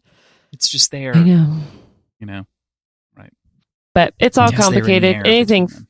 with families is layered and complicated. And you're adding in royalty and superpowers. Yeah, it's a lot to tack on. But So at the very we least, she's in his favor, which is a good place to be at this point. Yes, she's definitely in favor, but at the same time, like kind of on the outs for a couple of different things, of which he doesn't bring up his wounds, you know, dating and Spenian and also like leaving and becoming Jadeless and like not picking up those things. Feels like it's a generational kind of problem for him. At the same time, he's seemingly more willing to overlook it than he is, for instance, with his feelings about Hilo, of whom he has picked up and ran with the family flag to some degree. That's an interesting juxtaposition, especially from racist aging asshole Gramps here. Yeah, in the background. But this is also, we talked a lot about this earlier, so I don't want to belabor the point, but this is where we really get the connecting of the Call siblings and they really chat that we talked about earlier. This is where, again, some of those boundaries are reiterated for Shay, but also there is this final, and we talked about this a little bit, but there's this, you can't have it both ways, which is literally the quote from this chapter. I love that you guys brought it up last chapter or last week, and you guys were already keying into the fact that like she was dealing with like this dueling thing, and I was like, ooh, sweet payoff next week. Yeah. Because she's dealing with this duality of like, I want to be my own person, but at the same time I feel this collective responsibility to the family that raised me and the people that I know and love. I do want to feelings like there? intro that to say I do feel a little bit bad for the way I felt like in post I was attacking her a little bit. I think this Like, does it kind of felt redeem aggressive. some of the whininess, though. This week, kind of, I would say in the last section, you guys were getting kind of a whiny vibe off of her. I was. Mhm. And I don't Yeah. feel bad, PJ. And I think that this week, this situation and her emotions around it and her recognition of the situation kind of redeems some of that whininess. I wasn't getting that as much last week, but I think that her recognizing it and owning it and knowing that she's conflicted and feeling these feelings and like, yes, she is trying to have it both ways. And what is she going to do? She needs to make an actual decision. Her recognize that kind of redeems some of those whiny qualities, I would say. Yeah, I Yeah. agree. I think this was a good week for Shay, and she got the job done. She has all the proof, which I feel like is going to get stolen by Khan, That's going to go bad. but that's fine. She needs a safe. That's why there are 3 copies, which just seems so aggressive for the record. I was like, 3 copies? And they have cars. Isn't enough? And they have copy Like, machines. Do they have fax machines? It seems like they don't have a lot of... they have phones, so they do have fax machines because they're invented right around the same time. Well, theory, in our but- world. Sure. She can fair. fax them out. It seems like that information is definitely going to get intercepted. Stolen somehow, yeah. Anyway. Hashtag fax that shit. Yeah, just fax it, Shay. Sheesh. Sheesh, Shay. Fax it. I do agree that with myself that Ultimate flex. I believe that I am correct. All right. I do agree with me from last week that she's just ultimately going to choose to stop shirking her responsibility and help her brother out. Do you think that she's going It's to... interesting.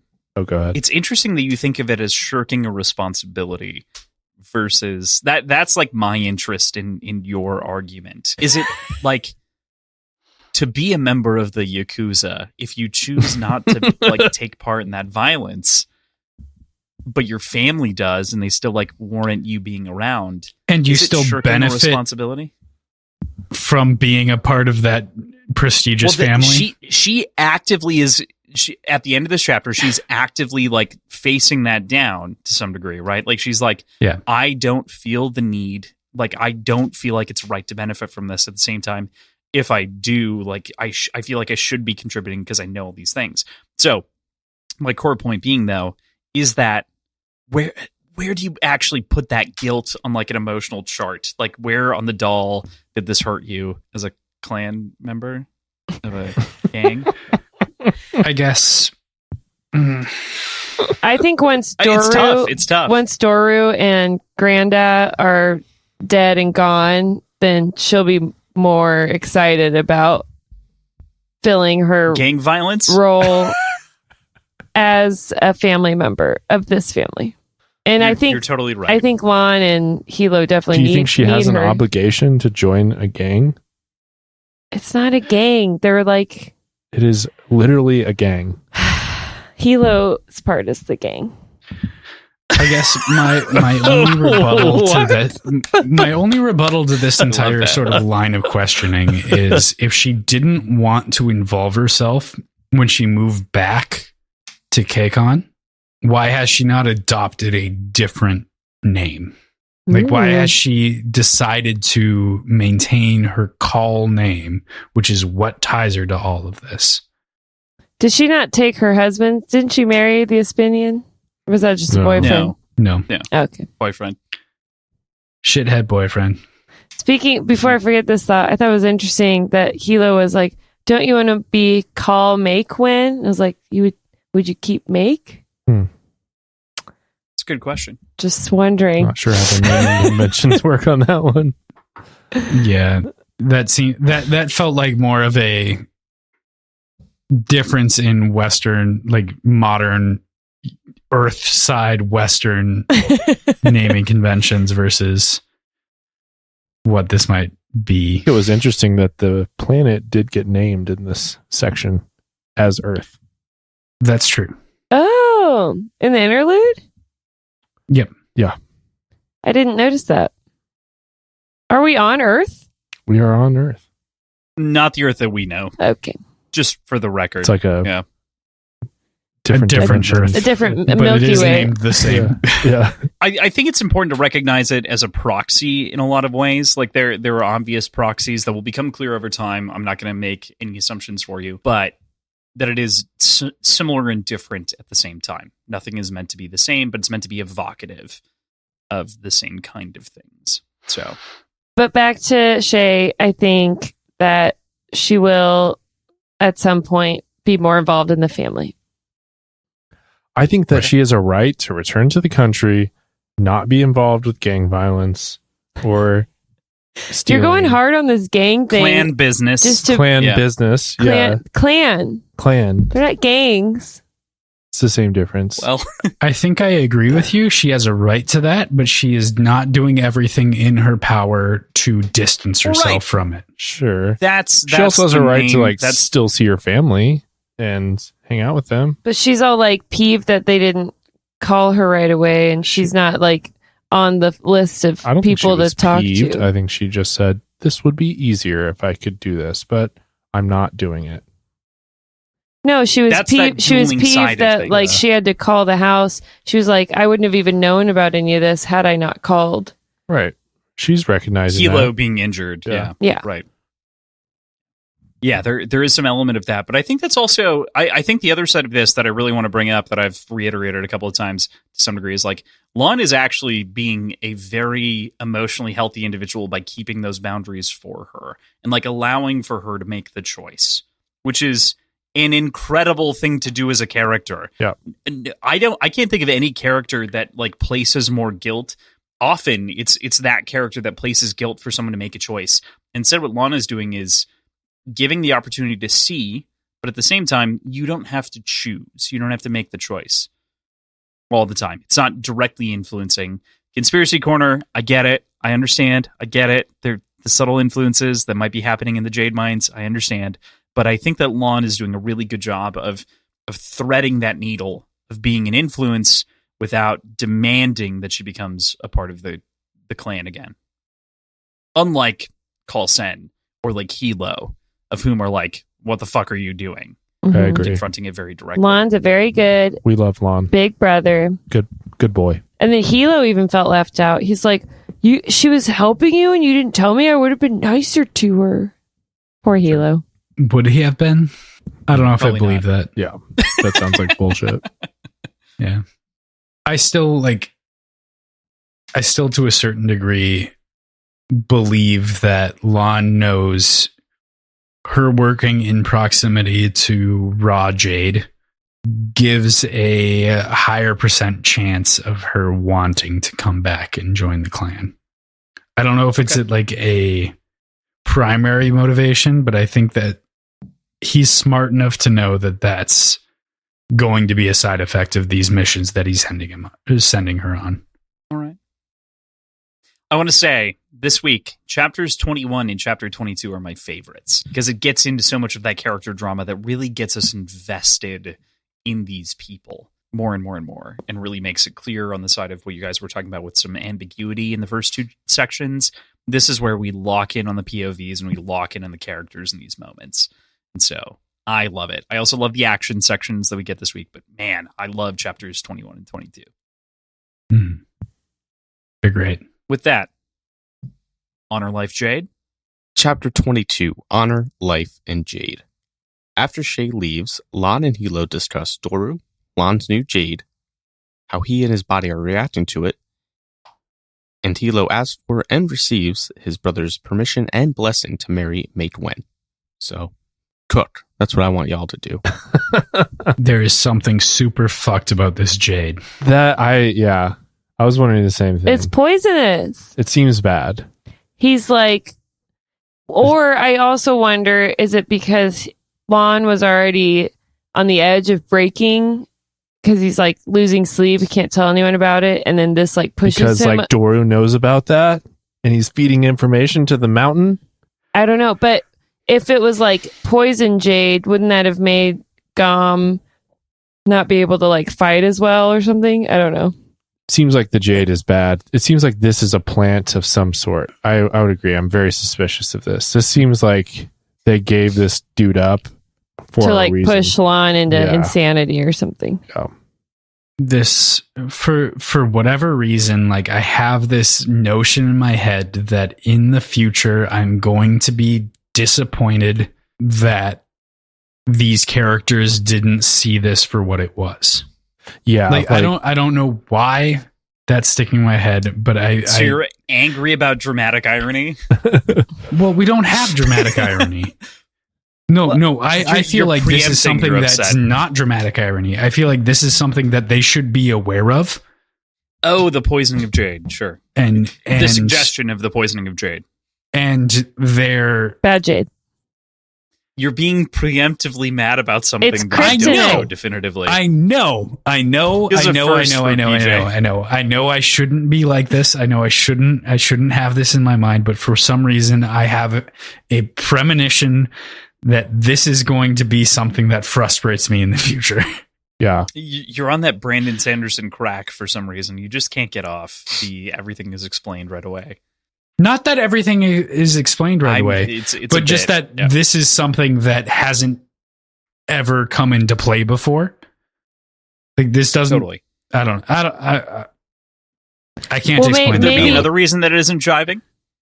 Maybe the mountain, like with all this secret shit they've been doing, found some kryptonite jade, implanted it, and they don't know about it. No Peak doesn't know about it. Yeah, that would be fine. I'd be happy with that. This whole thing is just, it's making me uneasy. Like, I just get uneasy vibes from the situation. And like we talked about, like, they're seeing it for the chess move that it was, but it almost seems like it was handed to him. Yeah, there's kind of like a hidden chess move behind, like, they're already 3 steps ahead, and Lon's only seeing like 1 or 2 steps ahead. And I still think, though, it could just be Jade, and he just can't handle it. His blood isn't thick enough. Yeah. He just can't have all that Jade. And he was like almost killed. So he needs a little nap and a little green doctor before he's not green enough. Oh, yeah. Speaking of weed, green doctor. Wouldn't that present itself like a normal person holding Jade for the first time, as opposed to a weird aura, like Hilo says? Right. Yeah, well, that weird aura could be Lon breaking, like going over that edge that he was already at.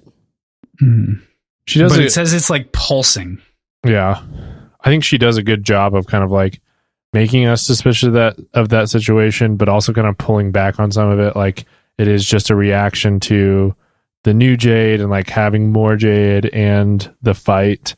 And so it makes me question, like, am I supposed to be worried about this or am I not? Like, I like that aspect of it. It holds the tension of the situation longer. But regarding your point about whether the too much Jade would present as a non-green bone wearing Jade, we are given early warning signs of, I think it's called Jade overexposure, which to me indicates that it could be a slow process and isn't necessarily an immediate burnout. Okay. Yeah, versus the sort of Jade fever that we're presented with from like Barrow's perspective in chapter 23 as like the mysterious green bone describes, right? So we're given a couple of other descriptors, but we haven't necessarily had the whole picture painted, if that makes sense. You're getting the puzzle pieces, but we got to fit them together yet. I will say this chapter had some redeeming Hilo stuff for me. I'm maybe coming around on him a little bit more, and I did like, even though he's like disrespectful to make wind to her face, I did think that he was pretty sweet here. I know, it's weird. He didn't ever be like, make wind, will you marry me? Here's a romantic gesture. She was like, I'm not moving in unless we're married. And then he's like, okay, we're getting married. Lon said it was okay. Yeah, he just seems very immature. That's 2 chapters from now or 3 chapters from now, and I'll fight you. So I want to talk about it. Let's get to this 25. I'll fight you. Yeah, there's a lot of threads here to pull on. There's so much here. I do want to bring up, this might be skipping ahead a little bit, but there's the oaths that are said during this chapter, and this is Hilo kind of reaffirming his familial thing for Lon as the pillar and as this thing, right? Should I ever be disloyal to my brother, may I die by the blade. Should I ever fail to come to the aid of my brother, may I die by the blade. Should I ever seek personal gain at the expense of my brother, may I die by the blade. On my honor, my life, and my Jade. It's a pretty cool quote. And I feel like the oath is probably not brother meaning Lon, but my greenbone brother. Mm-hmm. right? Like they say those oaths meaning not actual brother. That's how I took it. I took it It's as also reaffirming that it was. I figured that quote was a pledge to the pillar, and he like just replaced it with brother. I would agree. I would Because think it's that a synonym. you can just But the oath stays because the same. The word changes. yeah, I'm not sure though. The beautiful Illumicrate version of the books, each one of them has a part of that statement on the back. What's that? And this is It's a free the ad. special edition Illumicrate version. Mhm. Free ad. Ooh. You can't buy these anyway, so it's gone. But on the back of the first one says "On my honor," and subsequently each book levels into that oath. It's just On my life, I on my love it. jade. on my Nice. on my honor, on my life, on my jade. Yeah, I think this just Hmm. speaks to Hilo's like very much in this clan shit and very loyal, very much like believes in what they've got going on, and it's a big part of who he is. And it's just like I said, I thought it was sweet, the whole thing, just like him wanting Lon's blessing and like how persistent he was and getting it, and then his oath of loyalty at the end, just as kind of a cementing that how much it meant to him. That Hilo definitely won some points back for me on this chapter. You're keeping like a gauge Oh, yeah. of like where you Yes. stand with Hilo Yes. actively. That's interesting. He's definitely like a feeler, not a thinker, is how I describe him. Yeah, highly emotional. What is it? ENTF.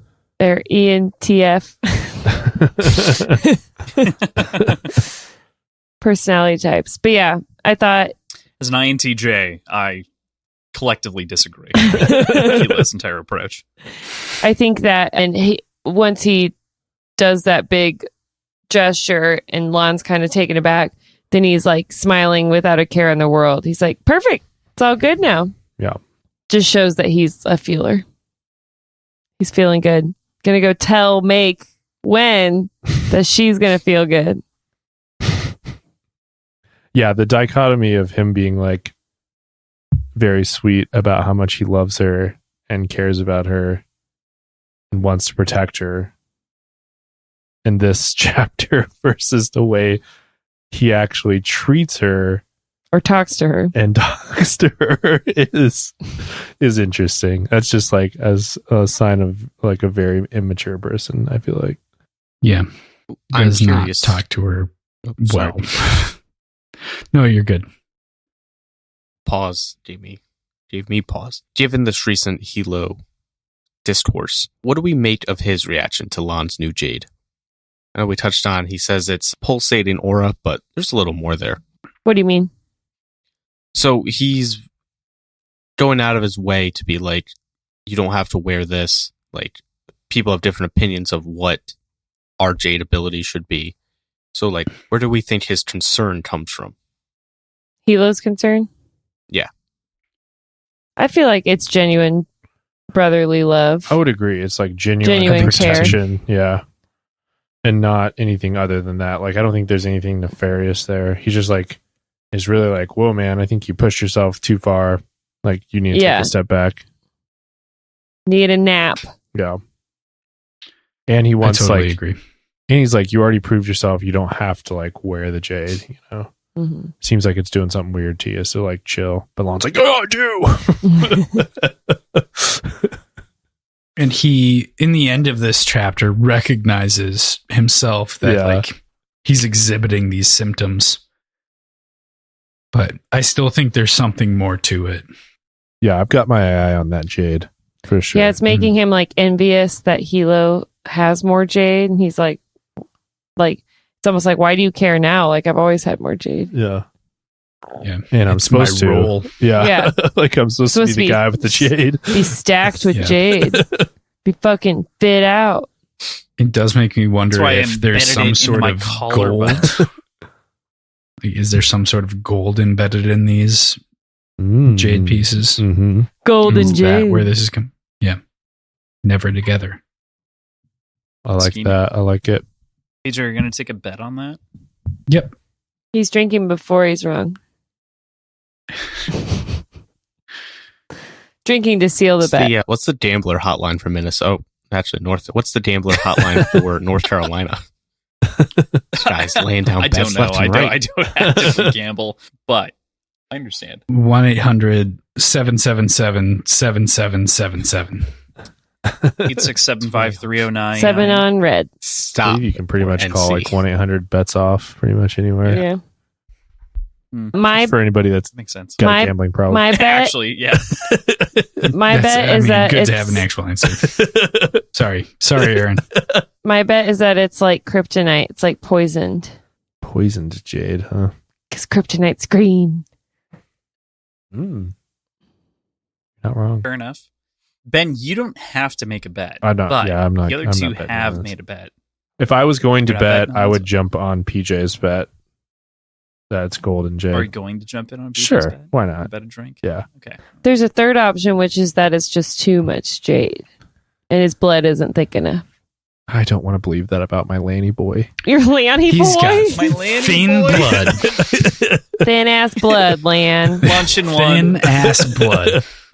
Lunch and balls has thin green blood. Lunch I and cannot balls. support that. I can't do that to him. Launch in one. All right. There- Thomas, did you have anything else inside of this chapter? I did. Yeah. There's one interesting thing from chapter 20 that I think is at sort of direct odds with Lon's reaction to mate as a potential bride, as a mate for a potential bride to God damn Hilo. it. I totally missed that. because in the Clean Blaze at the factory, there's two things that seem to indicate that Lon has some sort of comfort with a mate operating as a de facto number 2 or 3 in a military situation. When they greet Gaunt, it's Lon, Hilo, and mate. And then when they're leaving the scene, it's mate Ken, and Hilo driving away. And Hilo says, "Lie down, Lon. It's just us." Us, as in those two. So to me, that speaks to like a comfort level, and like he's fine with them being used, just like, being used for their military prowess. But when it comes to not using them, he's uncomfortable, I guess. Yeah, when it's like more of an official. And like emotional. Yeah, Or role for clearing them. their He's like, what's name. going on? Making them legitimate. that seemed to me like to fall into the. And this goes into Andon's chapter a little bit, but like that seemed to fall into the suspicion around bad luck in the culture. That seems like a cultural thing to me with the makes, and like why he didn't want her to be a part of the family, just because like it looked bad and it gave people bad vibes, that type of thing. It's like she's gonna give us bad vibes, so She'll give the whole family bad vibes. And No one will escape. Have you heard? She's a stone eye. yeah. Did you know you're a stone eye? You can't do You can't do anything that. You're for a us. stone eye. You should be an interior Yeah. designer. Babe, just dress houses. It's very condescending. You're bored. You're just bored. You need to be rich. Cringing. Actually cringing. It's bad. It's bad. Written by a female author too, so it's like very telling of like Oh, yeah. perspective Oh, yeah. on this type of person, too, Yeah. which I think is great. Actually, I think it's a great perspective to have in some ways, of where like you just get so obsessed with your own life that you miss out on the things and the capabilities of the people in front of you. You know, it's oh boy, you wish for better, but people are nothing but disappointments. So with that nihilistic take out of the way, let's continue. Chapter 23. Autumn Festival Gifts. We Ooh. return to Barrow, who has begun completing operations for the mountain through middleman Moot. Proud of their work, a greenbone from the mountain comes bearing gifts of a Fullerton C-55 submachine gun for the pair of them who were standing in the moment, there to be gifted them, and encouraging further work before walking out into the oncoming typhoon. So we're back with Barrow. Arrow back. We get a couple of different notes. We've got Barrow returning. We've got needle marks on Moot's wrists that seem to indicate, He's working with especially someone the final named notes. Cheeky. He's on that shine. Cheeky. Yeah. Moot Yeah. seems to be on the shine. Yeah, Really? what'd you guys think of this whole section? Yeah, Fucking there's the Barrow. needle marks, but there's also the conversation with the unnamed greenbone at the end that gives him Give him the package. The package. He's like, you're taking the prescribed dosage. You're not sharing it. You're not selling it. Like, not storing it away for later use. Yep. This is specifically partitioned for you to do it now, so you can stay whatever you want. Stay cut, KK. Yep. Stay cut, KK. Yep, exactly. Yeah, there's some good slang in this. A lot of language. Yep. I think Barrow is a little shithead. Barrow is such a shithead. And I think that he's going to fuck something up for our clan. Oh, peak. He's a monkey wrench waiting to happen. No doubt about it. I mean, he's working. He's actively working for the Mountain Clan. Yeah, but it's Right, gonna this was a Mountain Greenbone. It's gonna something's gonna happen when it's gonna be like, well, fuck, you should have killed him. Oh yeah, he's already he's well past that point. He should have been dead.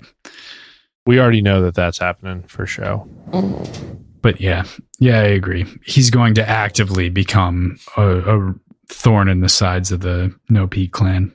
And the way he treats those guns as gifts in the moment, and he's like, oh my god, this is like a baby, is just a very weird reaction. Well, I think he realizes how valuable he realizes how valuable it is and how probably powerful the guns are.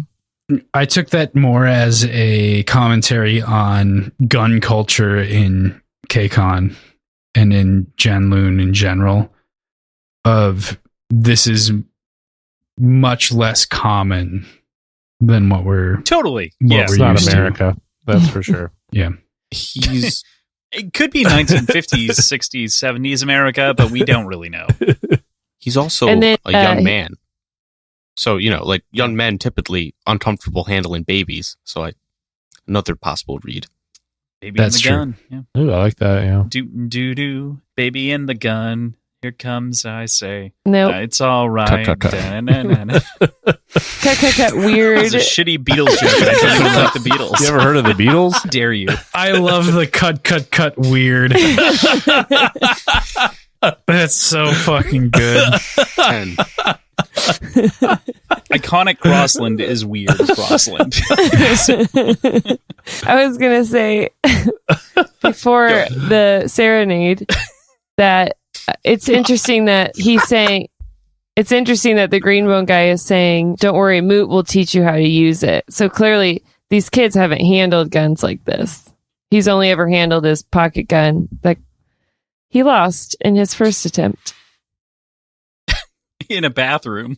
Yep. Which I loved your guys' assessment of the bathroom because it was so good. It was so proper for how bad that was. And especially comparing it now to the experience that he has and the way that this chapter opens, even with them racing away and also Tars jumping out and no longer being willing to go any further after seeing what they're going to be doing next is great. Yeah, he's like a real criminal now. Mm-hmm. He's definitely advanced. Moved up from slashing Sampa's tires. Yeah. Deep in it. Shithead. That's the summary of that one. Shithead. Yeah. Cool. All right. Anything else on this chapter? It's pretty short and sweet. It's mostly just reintroducing Shithead and the story, making sure that you're aware of where he's at, what he's doing, his Jade fever levels, how he might be a Jade alarm if you were just wear Jade down with that SN1 or proper training. And that really a real Greenbone would just kill you. Thief. Yeah. Well, it grounds it. I think to some degree, the reason that I really appreciate that note is that it grounds the magic system in some way where it's you can't just pick it up and run with it. Everyone is going to know that you're untrained with it, of whom has any semblance of training. And then as such, you can't just go and buy it and treat it like that. You have to go buy it, maybe take a drug, which is illicit, potentially illegal, to balance it all out. It makes a mess of the system to some degree. Mm-hmm. Do we think Barrow will fuck everything up in this book? Ooh, we're making bets. Are you calling another bet? A third bet in this episode? Yes. I'm in. Fourth bet. I would I'm agree. saying yes. Yes, I think so. He's going to definitely. Frankly, I don't think he episode. survives past this book. Yeah, I agree. I think he's going to fuck everything up and also die. 100%. Do we say hypothetically these things don't coincide. The 2-part predictions. When do we collect? No, so here's the thing, Thomas. We collect on both sides. Nice. So Or as they do. the hosts of this, if they get a part right and they get a part wrong, we collect on the front end because they got the part right. But in the long run, if they got it wrong, we come back and we punch them in the face for 2. Gotcha. So- Nice. Oh, okay. So I what keep if there's track like on the if back there's a end. fake out, there would be like an initial payoff. There are sometimes to hold fake it up. outs. There were a couple of moments that happened inside of Mistborn that like paid off much, much, much later. I just Gotcha. want to That I say gave PJ the drink Thomas- for in the moment, and Yeah. then that you're making me suspicious because of What, that Sarah question. Lemonade? No, you asking that question makes me Ben. think something comes up later. no, he's. Oh no, just I never was just experienced trying to this. understand the rules Okay. of the bets. There's a lot of bets going on. The This is system. new to me. Yeah. I didn't read Mistborn, The so I system. missed that mythology. You did. are We actually also, as changed a it from host of this revising. program, you are welcome to make up rules as you see fit. True. you That is valid. have the I didn't know power. that, Welcome. and We have Ben, we nothing. do Now I need your feel nothing set decision in stone. powerful. We need Ben's decision here yet, though, on the bet. I'm in on Bureau does something to fuck everything up and dies in this book. Okay. All right. You're all 3 on the same page. Chapter 24, After the Typhoon. Hunkered down during the typhoon and with rumors running rampant amidst recent clan violence, tensions run high amongst Cal Dushran Academy students, particularly with Andin and Lot Jen. After the typhoon, the pair share an odd interaction while cleaning debris from the city before Gaunt Ash rolls up, dishing yellow cake and advice. Are tensions yellow running cake. high or That's who doesn't. hot? Yeah, sexy or murdery. That's my question. Yeah. What's Andon's cleanup crew kid's name? Lot Lot Jen. Jen. Watch. He's it hot. Lot hot. Lot hot. He's referred to as Lachen because he does have Jade. I think And you the family call is rank. Hot So, Lot. yeah. Hot lot. There you go. Hot lot. This is all interesting. The setup that like they're basically the Peace Corps during crisis, and that all the clans like have a ceasefire to like help the citizens. That's a cool like just world. I did like Setup. that too. Yeah. I was on the same boat. I was like, oh, that's nice. Everybody decides to get along. And here's a yellow cake. yeah, during times of crisis. And that just shows you kind of like the tradition and plays into that Aisho thing that we were talking about. Aisho. Aisho. Yeah. I don't know if there's a cultural or historical significance to yellow cake, but given our exposure to Jade and like my commentary on it previously, like why yellow cake? Like yellow cake uranium Oh. is all I could think of at this point. I can don't- only think I'm of not it following. in the context. Personally, a big yellow cake guy. So I was like, delicious. I like yellow cake. I'm also a big yellow What's your cake guy. problem with yellow cake? PJ, Yeah. I also think of it in It's my the dad's favorite cake. Yellow Black cake Bush chocolate from frosting. Dave Chappelle. Yes. You know, yellow cake, cradle of civilization. Think of guys. So what's your beef with yellow Yeah, cake? what's your problem, Do you- PJ? I don't have a Rate- beef with it. It just felt like a Physics guy over here thinking, foreshadowing, or like Have you perhaps considered that your conspiracy corner has runneth too deep? If I don't think that it's necessarily nefarious, but I think it's maybe pointing to poison, pointing to something radioactive. yellow cake bad, okay. PJ, I love where your head's at. I love the conspiracy corner. I He's love handing the it out to reasoning behind citizens, it. though. It is well, not literally uranium. It's just like, I don't know, not code word, but like a nickname for uranium is yellow cake, right? Yeah. And in the real world, Like yellow cake so he's saying, uranium is a form of uranium. It's also Yeah. yellow cake's also like a real cake. I was just on Every time I've ever had yellow cake, it's been in the form of a Darth Vader helmet because we have it every year. My dad's birthday. It's always baked in that same tin. And then chocolate frosting is served on top, and we cut it out of the mask. Best way to Mostly eat eat the yellow mask. cake. We don't really eat the helmet. It's mostly mask cake. I have yellow frosting what you for my want birthday from- every year. Shout out your Not talk dad. about yellow Love cake. it. I'm Fuck starving. yeah. Star Wars nerds love yellow cake. That's the rules. Anyway. PJ, do you want to make a bet? Because we totally disagree. No, with I don't have anything deeper to go on with it. It feels I like kinda- foreshadowing to call it yellow cake and to be given by the enemy. The like enemy. Yeah. the enemy. Non all knower. I'm all in on PJ's take. I love this. I love the reasoning behind it. It's so You can't just pretend Amazing. you don't know what's going to happen. well. I'm not. I'm just saying because I'm commenting on the one part of why I love it, and so I'm saying like, regardless of what I know, that like the reason he got there, I'd be all in. Like he would have convinced me to be on his side It's no a matter what. beautiful take. Yeah, right. The one thing that I want to mention is so PJ and I historically have done these bets as like A versus B. It's just been the two of us. So in the case of where you two might disagree or where like someone is right and someone is wrong. So like let's say Aaron's right, Ben and PJ are wrong. I like that. Not going to Do Ben happen. and PJ also take the drink because they're wrong? I would say yes. I think so. Yeah. I think think so. We're just going to get real fucked up when these all come to fruition. Yeah. Well, I they're think going to if come it's to an fruition randomly in episodes, so it's super exciting. Thomas? I think if it's an non-knower bet, then yes. But if it's like us versus them, I feel like it's the sides are. But all of them are us Dichotomy. versus them. That's the problem. Well, yeah, Like, but all of them, it's Well, a I'm vested saying- interest versus the future of the story versus the. right. I'm just saying that to be an added element where they bet one another Sure. as well Yeah. Okay. All right. going forward. Yep. I'm not going to stand in the way of that. Sure. Mhm. Let's I talk see. about Andon having a little crushy Yes. on a I bully thought at this was his very school. cute. I was happy for him. Do we think he's a plant? Like everyone's a like Lot Ev- Ben? yeah, like I someone think he's a human personally. like I don't know. the mountain is like, Not a hey, get ficus, for close sure. to Andon. No, his dad's like a big time. I know, fist. but now I feel like everyone is Yeah, I think you're too That's- suspicious. like, suspicious. I think Lot's for real. Do you think Lot is gay? I don't know. I don't think we know. Hmm. I thought that was really interesting that Andon like felt bad for if Lot was gay, he would like feel bad for him because that's a sign of bad luck, even though he himself is queer.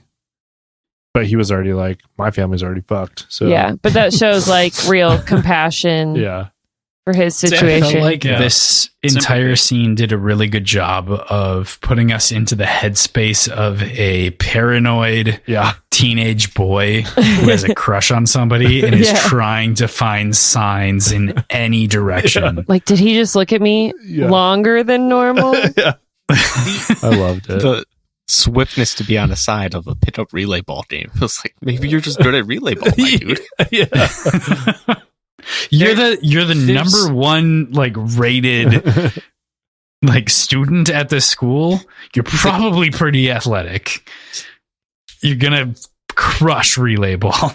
Got to be on your team. I love this idea. At the same time, I can't help but like try to like pull myself down into his brain in the moment and be like, because he sees his entire relationship complex as bad luck, like he also doesn't feel like he can confront it. Like it's this whole, and I have no experience with it. I'm heterosexual, but I have a lot of friends who have had. But it's this whole like confrontation with this idea of it being outside of the norm of what's going on in society and like trying to bridge those gaps, but at the same time having some preconditioned expectations for what you should be doing or shouldn't be doing. And like that being like the bad luck aspect, or that being all of these other things that he gives as excuses for why he doesn't talk about it. Mhm. And that is such a brutal confrontation in a lot of Well, it's ways. kind of like It's growing not- up in the church or something and being gay entirely. or being, not the But it's all typical of church society. goer. Like it's even more oppressive, I Yeah. think, than like just church could be in some ways. But like Hilo accepts it, and like a number of the family already are aware and accept those kind of things. So that's Yeah, I think that it's was great. interesting how But it's like I do. it's totally accepted, but at the same time it's kind of You like pull on your earlobe. it's still he's bad luck. internalized Yeah. that as, yeah. It was He's a internalized clever something awful. change where it's still an ostracized aspect of society, but for an entirely different reason. Like Right. it's not frowned upon. It's just a sign of misfortune, which is Well, they were still like, yeah, like it's like a being problem. born deaf. It's like, okay, so I'm which in their disabled now. culture, Yeah. is a big thing. Yeah, that Yeah. that equation is one of which, if you such a sensitive like topic, It just tells you a lot about the It's like- culture. I feel like, and like really informs that, And it just shows Andon like what they value. all the Andon's already been through all this stuff, and now he has even more adversity than say his straight counterparts. Yeah, I felt like it was a unique way to tackle sexuality in a fantasy setting. On a separate world, it is different than what we experience here on Earth, but there's still strife associated with it, and it still has to be addressed in some way. Like I really Accounted loved how for. she did it. Yeah. I thought that was really smart. Should we make a bet? Does Andon find love in this book? Just kidding. What I want to No. know, I was like, I'm thinking like, there's all these signs that he's bad luck and his family's bad luck, but like, it seems like Andon could be kind of The quote, one? unquote, the one, yeah, The savior of them all, yeah. And Mhm. so the uniting. I wonder if that's Pillar? where we're headed with him. It does feel that way to Yeah. me. Watch their faces; they're impassive faces. no, I'm so good at this, fam. You got to be watching Thomas. You I gotta be am watching I'm Thomas. He's crushing gonna it. fold. I'm not getting anything Thomas all is throughout. crushing it. You've no idea. Yeah. You have no idea. But I like this Nothing chapter a about lot nothing. because of the society building aspects, and then also I like Andon's chapters a lot. I like Andon's chapters a lot too. I'm always happy to like get back to him Yeah. in the story. We don't get enough Mhm. Andon. I would be okay with that. Yeah, more Andon as well. I agree. I am so excited for more Andon. I'm so excited for this book to continue. I love that you guys are enjoying these like deeply familial and character chapters, because it can feel at times maybe slow in the way that we read these things. And so tucked between action, I love that you guys have bought into the idea here as a meta moment for the show. I'm very nervous to like bring this show to other people outside of PJ, of whom has enjoyed it, right? Like newbies on the host side, newbies on the other side. It's like, is this working? Do you like it? Is it good? I read faster. It's not So- working. I know, that's where I'm at. It's just like, God damn it. God damn it. I'm so sorry. We're already rushing comparatively. Oh, like, yeah. It's only I been mean- 5 days since the last time we heard. I know. It's fine. So I'm impatient. I understand. Anything else, Thomas, that you want to bring up? I like the books. That's all I got to say. Good books. All right. Final chapter of the week. Chapter 25. Lines Drawn. We return to Hilo, dealing with an escalating situation at the docks with Jade thieves, while also spending time with his fist, Make Tar, in the hospital. We also get a flash of a conversation with Wen about their engagement and her desires for a place in the clan.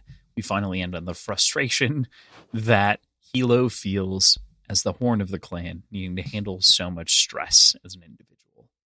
This is that culmination moment that we've been like kind of underpinning all of our conversations about. Now bring it to bear. What do you feel about Hilo and Make Wen? It's weird. I love how aghast he is at this. Her response. He's just like, what? Like she's obviously in a tough spot. Her brothers are very entwined with Hilo. She's worried about Make Tar in the hospital. And Hilo's like, what? What's your problem? You should be excited Right. that we're getting married. And she's like, oh, yay. My brother almost died. Like, I don't want to care about marriage at this point. And she's just completely folding and conceding and just, I don't know. The way he talks to her, like we've said, is so He just bizarre. doesn't pay attention to her. Is know, she folding? Yeah, I she think like she's Yes. folding. I think she's pushing back. no, she like looks around her Not in a apartment like meaningful way. sadly and is like, okay. She's like resigned that if she is gonna not be killed or used as ransom, then she like has to move in with him. I don't really see it as her That folding. part, maybe. Yeah, but I see it as her like accepting the reality of the situation, maybe. Right. But she's clearly not like excited. Still trying to own it. She'll put up protests. Like at any point that he brings up, she'll put up protests, and then as soon as he like pushes back again, she folds.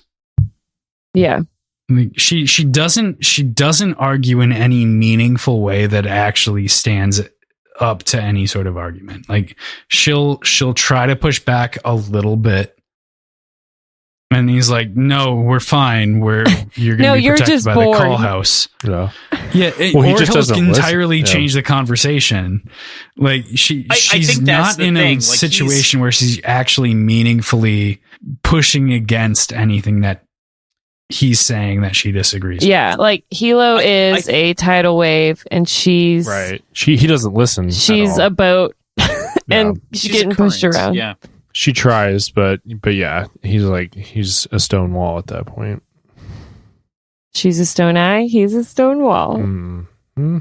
Jackson. And then him being like, you can't work in the you're nothing like 3-fingered Key or whoever. Yeah. You'll never work for the clan. It's like, okay, dude. It's bizarre. And maybe some of like how dedicated he is to, the clan and like tradition plays into that, maybe. But yeah, it's like, why can't she work for the clan? Her whole family is green bones. She just happens to be a stone eye. And she'll probably, Lon brought it up, but I'm like, wouldn't she still like bear green bone children possibly? yeah. Well, it's just short sighted. It's like you're not. Is it on open the mother's to side?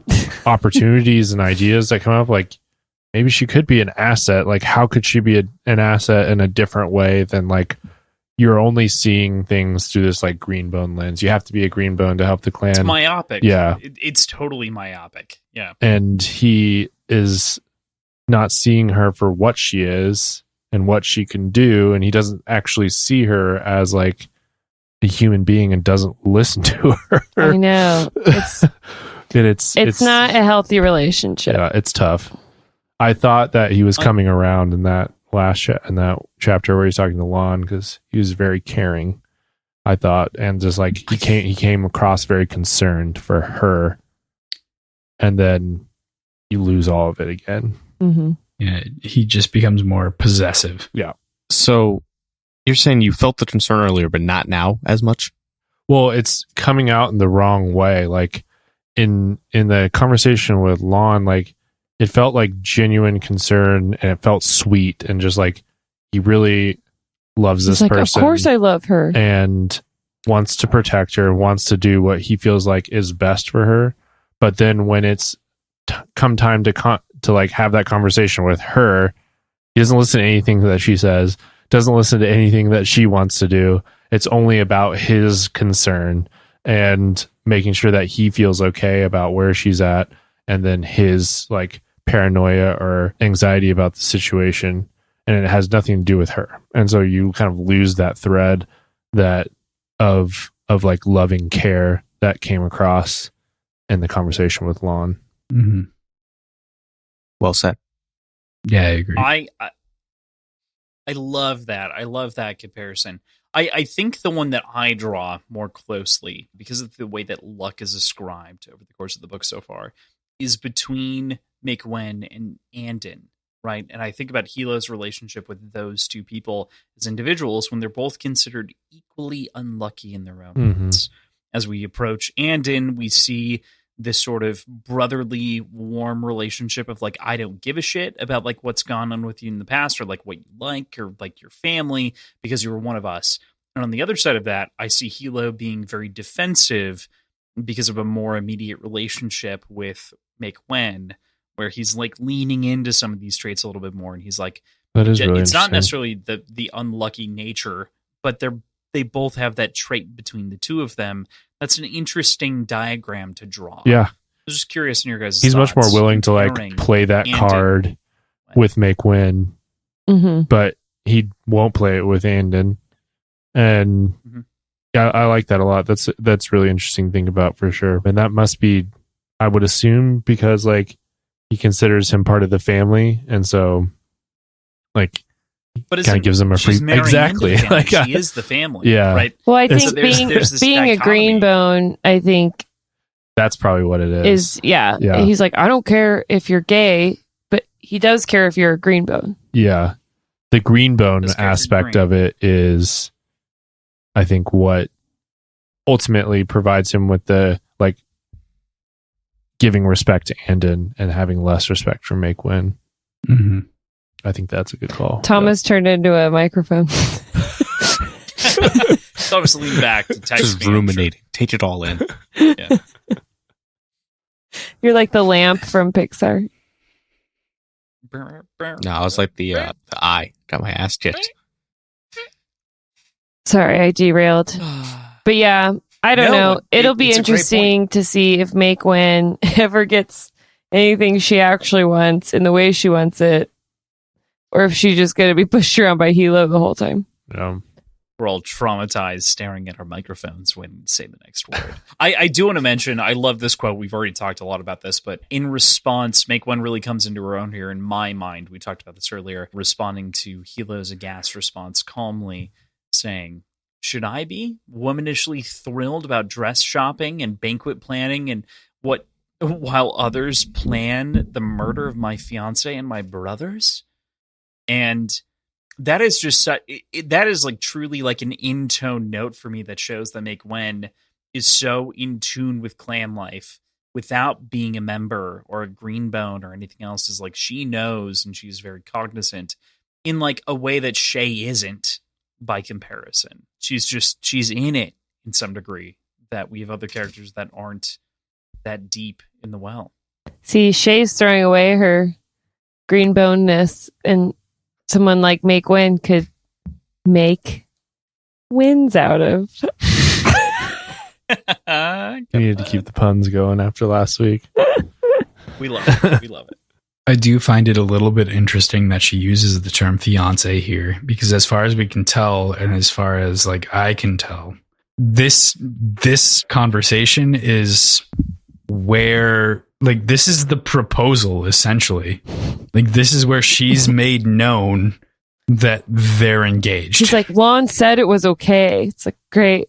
Guess we're getting married then. Right. He doesn't propose to her at all. He says that Lon gave his blessing for him to marry her.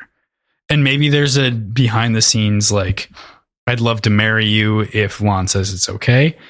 But I feel like we would have seen that. Well, based on how this conversation, based on how this relationship goes. This is how I see it. He's like, you need to live with me. And she's like, I'm not living there unless we're married. And then so he goes and is like, I need to marry her. He's like, okay. He's like, okay, now we're getting married. Yeah. I mean, he just always assumes he knows it's not really exactly what Make Wen is thinking, what she wants. Like maybe that excuse didn't mean she wanted to get married. Yeah. It just meant she didn't want to live there. Right. Oh, well, bless her heart. It is totally possible that there's conversations that we're not exposed to. So I don't want to like detract from that. No, but I think you're meant to only take in the conversations that are there. So I think that there's something to be said about this whole note about Make Wen and in this moment in which, as Aaron said, bless her heart, she is putting up with Hilo, right, to some degree. And she's willing to like, she's also willing to take him at face value to some degree and like his wants and desires and subsuming her own, which she's probably also done the rest of her life because for Stasis is a stone eye instead of a green bone family. So she's always been subservient, maybe in some ways. So it's not a good thing. It's just a trait, you know. Exists. Do we know where she lands in terms of like youngest, middle child to her brothers? She's younger than their brothers. She is? Okay. Yeah. Hilo says their younger sister a couple times. It's also kind of weird, like, bro, you're dating our younger sister. I don't know. At least like in friend groups, that'd be like a huge no-no. But I guess if he's the horn, he can do whatever he wants. Yeah, if any one of my friends were dating my younger your sister, I'd feel very weird about it. I never had that experience because my sister dated one person from 17 until now. But you're like, not cool, bro. PJ, you might have had... Yeah, exactly. PJ, you might have had different experiences. What was your, I don't know, older brother experience? I'm curious. In a similar way with the makes. I mean, this is... Do you have something? This is like totally stepping on your dick a little bit, but nope, I didn't really have that experience either. No, that's cool. Yeah. Like, You were very protective of my sister in high school, which was... Oh, I was protective of your sister. Yeah, absolutely. Yeah. It didn't mean to like self-dig your own family. It was just like it was a moment in which it happened. No, PJ was the intimidating dude, and I was not. And PJ stood up for my sister in a moment. And, yeah, it's cool. My hero. That's it. That's all. So, all right, Ben, did you have any similar experiences with your siblings? Bearing the lead here. What? This is a family book. This is a family dynamic.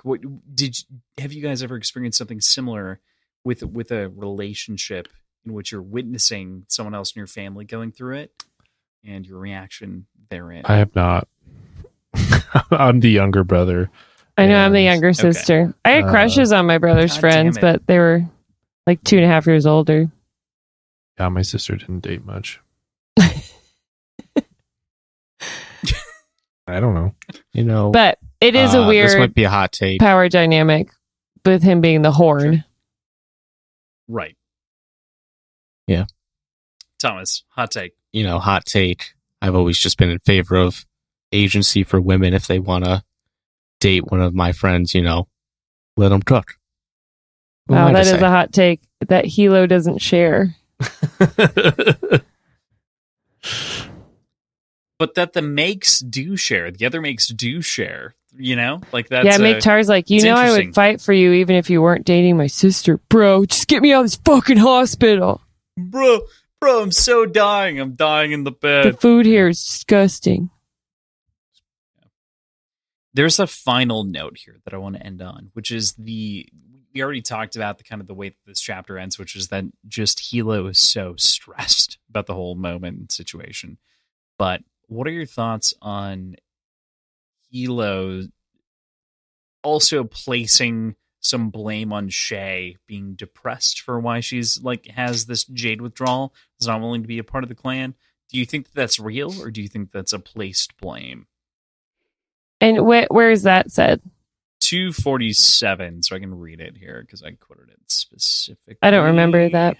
So Yeah, I he's don't getting either. into it, and he's thinking about her in the moment. So it's about handling Shay. He needed to speak to Shay again. He hadn't seen or spoken to her in weeks. As someone who was open and expressive with his emotions, Hilo had long harbored vaguely resentful suspicion that he loved his family more than they loved him back, and with no one that was this feeling more pronounced than with his sister. How could Shay be so cold? It bothered Hilo more than he let on. Had she come back to kick on merely to make the rest of them feel sorry for her, to punish them with rejection? Clearly, she was suffering self-esteem issues. What with the way that she continued to inflict Jade deprivation on herself as some abnormal form of penance. He thought that perhaps he'd been too hard on her, said hurtful things at one time, as if she hadn't done the same, and that was one reason that she'd run off to Espenia.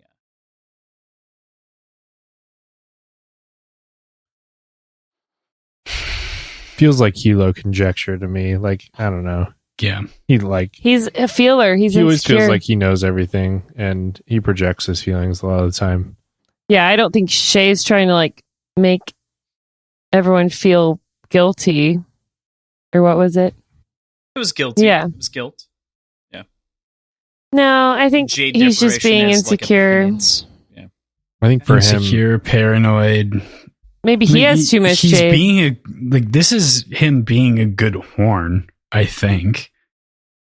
Like being in a mindset of horn. not trusting anybody, of being that sort of protector, and like these are the consequences of that. These are the side effects, and it sucks, but it's probably necessary to not even trust implicitly your family.